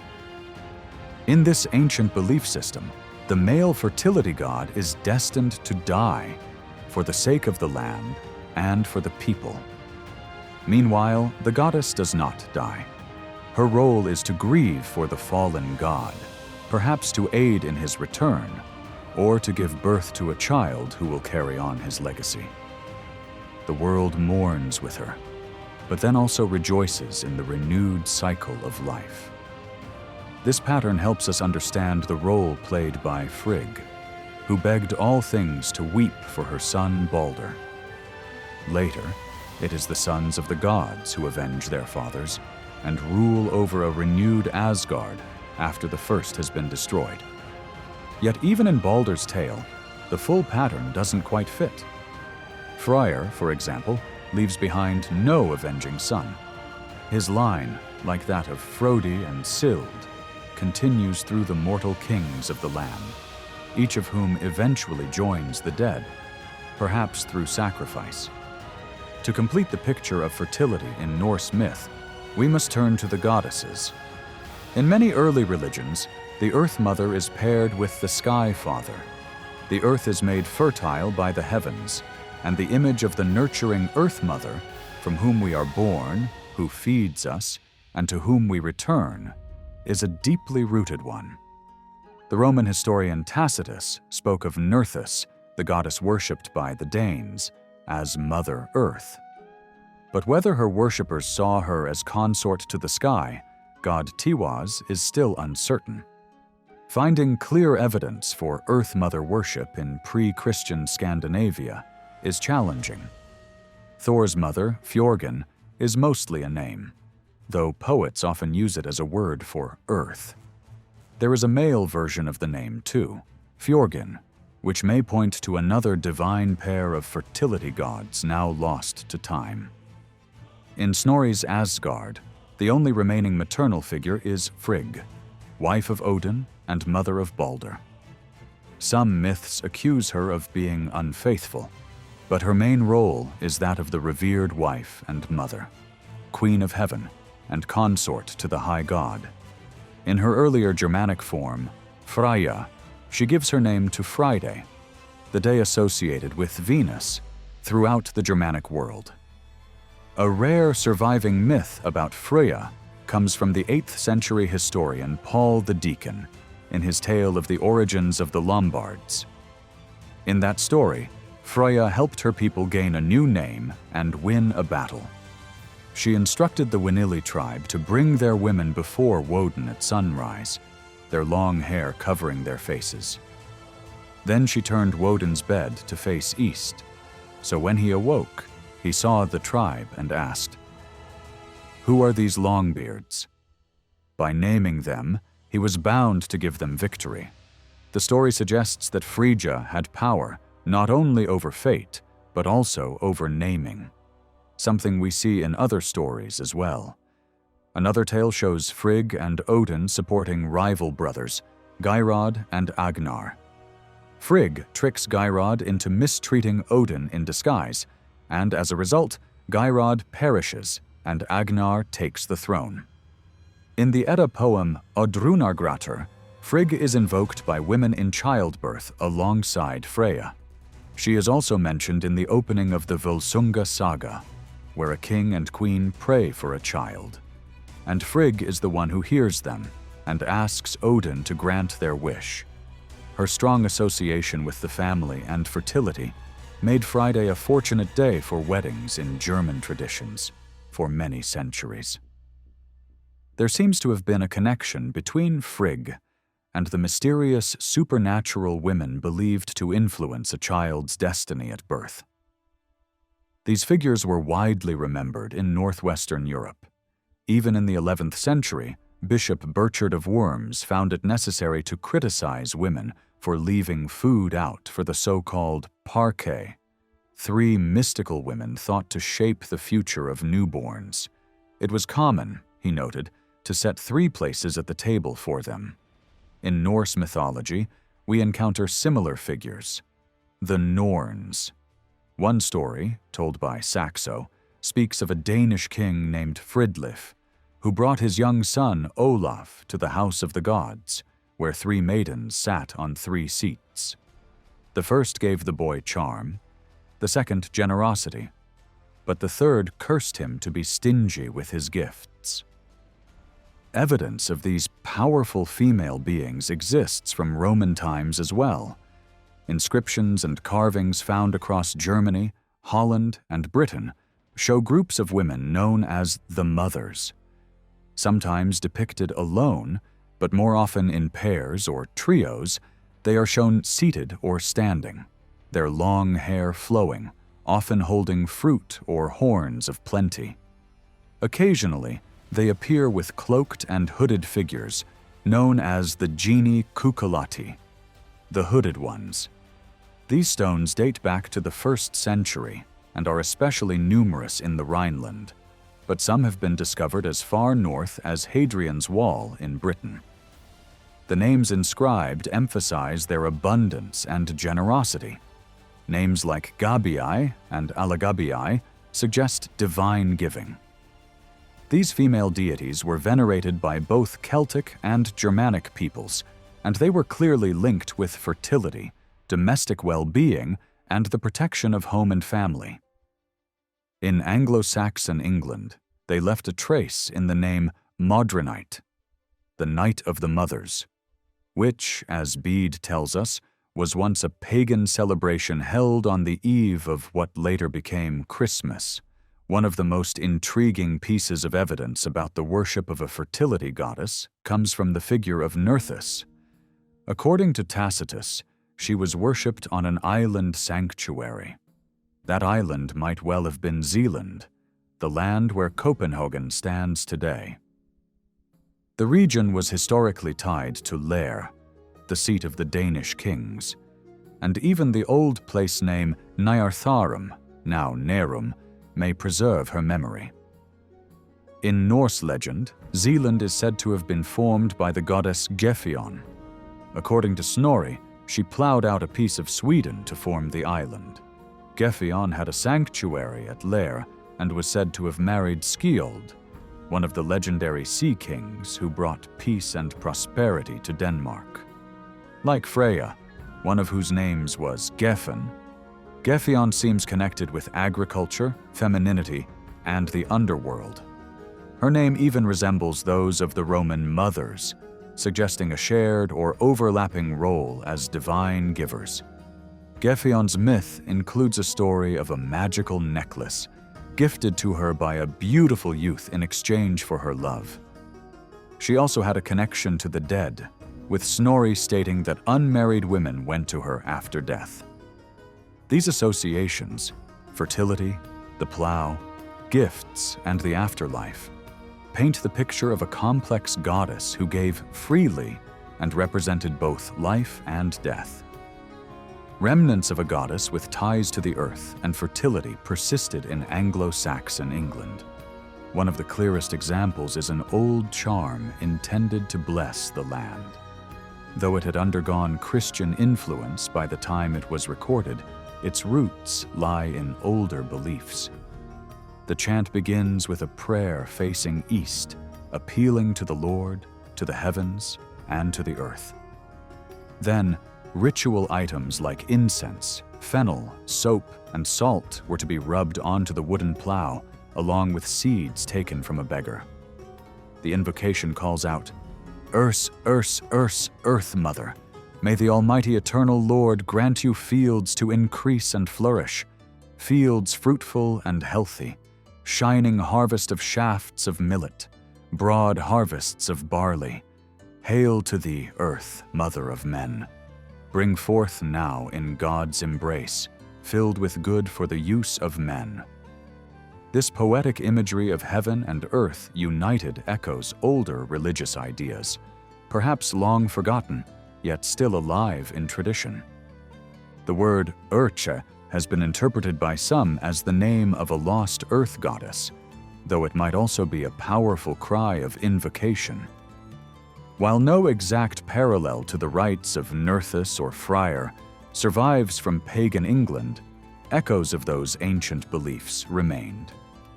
Even the name Gylfaginning may have lived on in the Old English word geophon, a poetic term for the sea. Though the concept of a mother goddess remains elusive and shadowy in northern myth, it cannot be dismissed. Frigg, often misunderstood or overlooked, plays a significant role. As the queen of Asgard and Odin's wife, she is a consistent figure in the myths, even if the stories about her are few and lacking in detail. The absence of place names tied to her might simply mean she was remembered under different names. In Snorri's writings, she is often eclipsed by the more dramatic figure of Freya. Now it becomes important to understand why Freya rose to such prominence in the mythology of the North. When Snorri introduced Freya into his account of the Norse gods, he described her as the most famous among the goddesses, and noted that she alone among the gods was still believed to live. This statement suggests that Snorri was aware her worship had survived in parts of Scandinavia into his own time. Fertility cults, especially in rural and isolated areas, are known to endure long after official belief systems change. Indeed, the number of places named after Freya in southern Sweden and southwestern Norway supports the idea that she remained a powerful and beloved figure in folk memory. She was no invention of poets. She was real to those who worshipped her. Freya was known as the goddess or bride of the Vanir. One scandalous tale told by Loki accused her of having romantic relations with her brother, Freyr.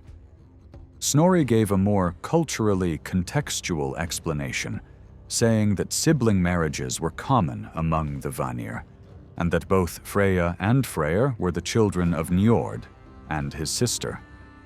Freya was closely associated with romantic relationships and was often invoked for help in matters of love. Yet she was also the target of ridicule. Loki accused her of taking all the gods and elves as lovers, while the giantess Hyndla mocked her as a wandering she-goat in heat. Christian poets later echoed this scorn, pairing her name with Odin and insulting her character.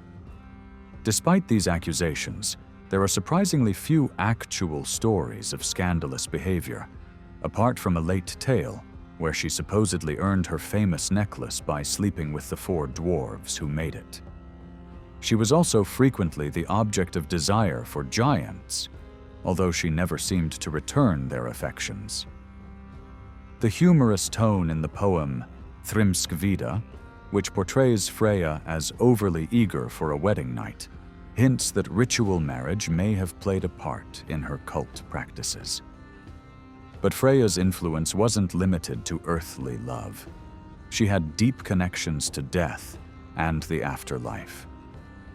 In Egil's saga, a young woman named Thorgerda, grieving her brother's death, threatened to starve herself until she could dine with Freya.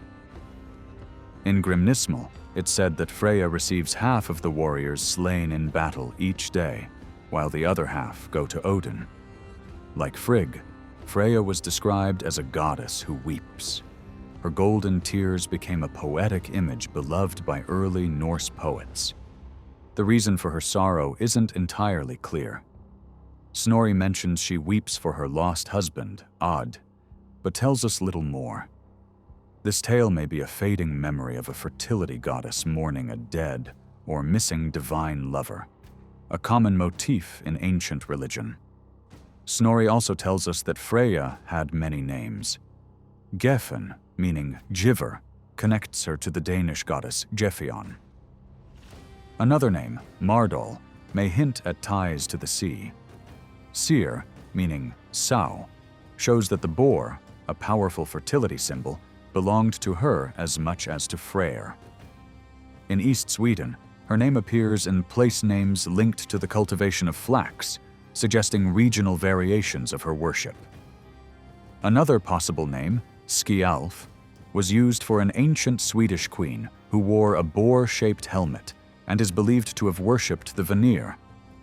In one story, Skjalf kills her husband using a necklace, hinting at the symbolic and possibly sacrificial power of such items in early Norse society.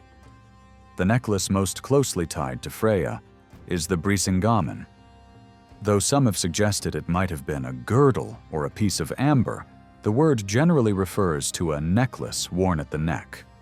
Its role in the myths suggests it was one of her most treasured possessions.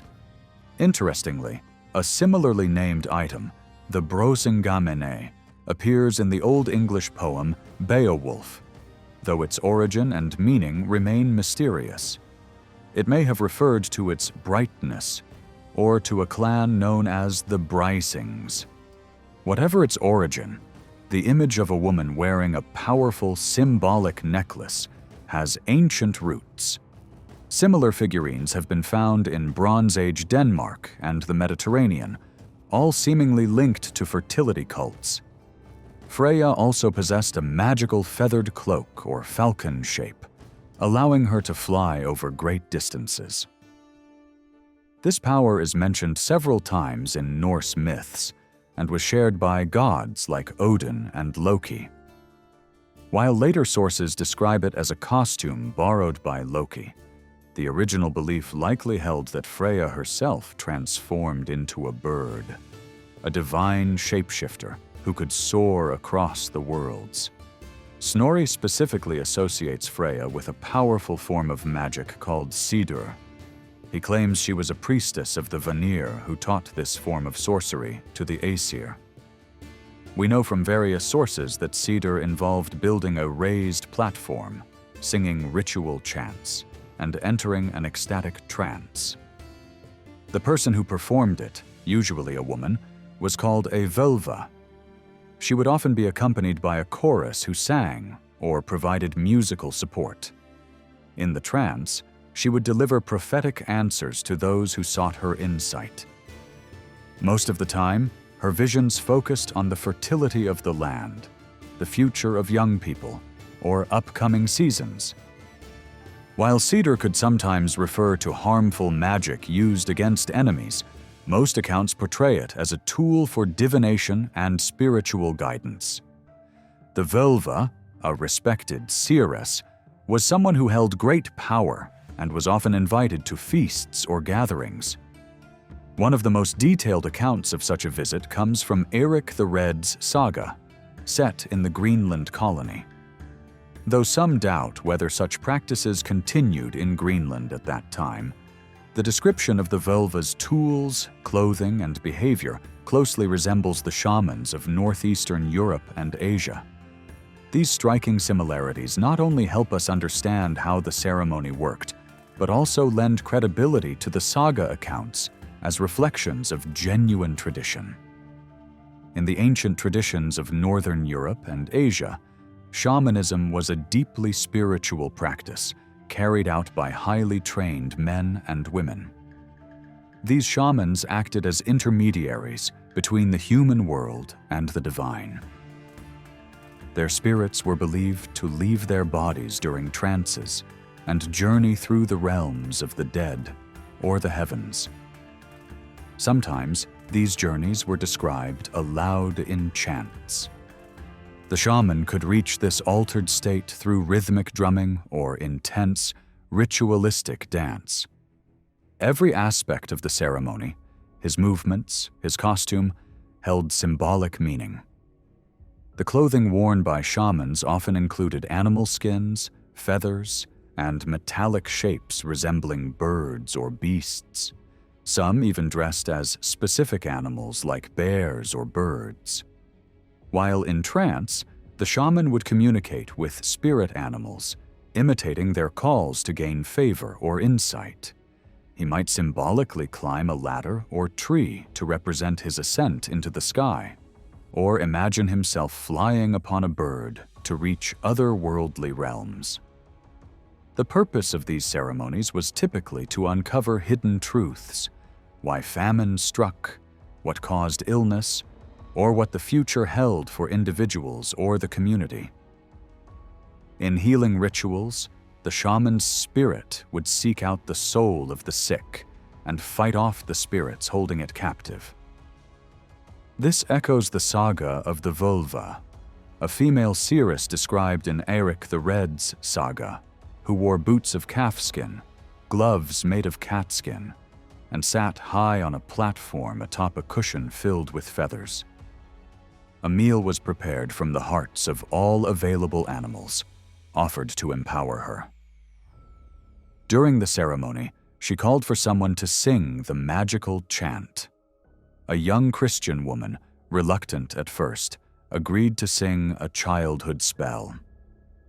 The Völva later praised her, saying the chant had summoned many spirits who revealed hidden knowledge. She then addressed the pressing question of whether the ongoing famine would end, foretold the singer's marriage prospects, and answered many personal queries from those who gathered. Accounts like this appear across the sagas and share strong similarities with modern observations of shamanic rituals in northern Eurasia.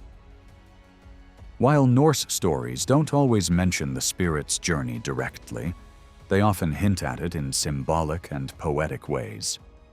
Poems like Völuspá, or Prophecy of the Seeress, present first-hand visions from a wise woman who unveils secrets unknown to humankind. Others describe terrifying journeys through ice, fire, and darkness, aligning closely with the spiritual battles and hardships faced by shamans on their visionary quests. This connection becomes even more meaningful when we look at Freya's role in Norse mythology. She was said to be a master of satyr, the very type of magic practiced in these ceremonies, and was credited with teaching it to the gods. Like the shamans, she could take the form of a bird, allowing her to traverse vast distances. As a goddess of fertility, love, and prosperity, she had dominion over the same aspects of life that the Völva addressed: seasons, abundance, marriage, and the fate of children. Seeresses were known to travel from farm to farm, much like Freya's brother Freyr, predicting the weather and the outcome of the harvest. One Völva in particular was said to fill a bay with fish using her magic, demonstrating their role in ensuring abundance and good fortune. These wise women also played a part in shaping destiny. In the tale of Norna Gest, groups of spae wives were invited into homes to foretell the future of newborns. Guests would offer gifts and food to these women in return for their blessings. In one story, a Völva became angry after being jostled from her seat during a prophecy session, revealing how formal and revered these rituals were. This reverence for female seers aligns with much older traditions of goddess worship, echoing the ancient belief in the mothers who watched over families and shaped children's futures. The Völva described in Greenland was said to be the last of a group of 9 women. Elsewhere, sagas describe seeresses traveling together, suggesting that these ceremonies may have originally been performed by groups rather than lone figures. Over time, the tradition may have declined, and individual women carried on the rituals in isolation as the old ways weakened. One fascinating detail is the use of animal fur in the Völva's costume. Snorri Sturluson mentions that Freya rode in a chariot pulled by cats, a strange but symbolic image. The soft, white catskin gloves worn by the Völva might represent a deeper link between the goddess and her animal spirits, which guided the seeress on her spiritual journeys. In another saga, a Völva gives a prophecy in the name of Freyr, telling a young man that it is Freyr's will for him to settle in Iceland. This indicates that the Vanir gods, like Freya and Freyr, were still spiritually present in the practices of these wise women. While cider was often seen as the domain of women, there are stories of men practicing it as well. However, male practitioners were frequently met with suspicion or hostility. One of King Harald Fairhair's sons, Ragnvald, was known to practice cider with 80 companions and was ultimately killed by his own family. His descendant, Eyvind, suffered a similar fate. Both were condemned in the chronicles for engaging in what was considered unnatural or dangerous magic. These examples suggest that in older times, the spiritual practices of satyr were not strictly gendered, but later generations may have viewed them as shameful for men, possibly because of their associations with ecstatic trance and submission to mystical forces. Interestingly, the link between women and prophecy wasn't unique to the Norse. Roman historian Tacitus writes of a Germanic seeress named Veleda, who lived in a tower and offered prophetic messages through an intermediary. The Germans, he notes, believed that women possessed divine insight, and some were even worshipped as goddesses. Through this lens, the wandering Völva becomes more than a figure of folklore. She may have been the final incarnation of a fertility goddess whose blessings touched every part of life, from planting seeds in the earth to welcoming newborns into the world. These ceremonies created a sacred space where women played a central role, not only as participants, but as spiritual leaders. Freya and Frigg both seem to have been deeply connected to these rituals, offering protection and guidance during childbirth, marriage, and the shaping of young lives. In their stories, we find echoes of ancient rites that honored the divine feminine and recognized the power of women to shape fate itself. While satyr was often seen as a mystical practice of healing and prophecy, there was undoubtedly a darker side to it.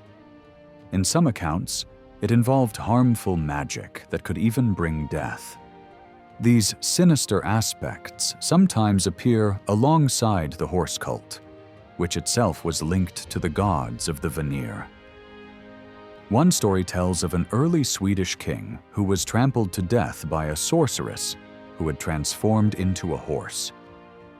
In Iceland, a woman was once accused of using magic to ride a man to death, an act portrayed in more detail in the saga of Eyrbyggja, where the witch is depicted as terrifying and malevolent.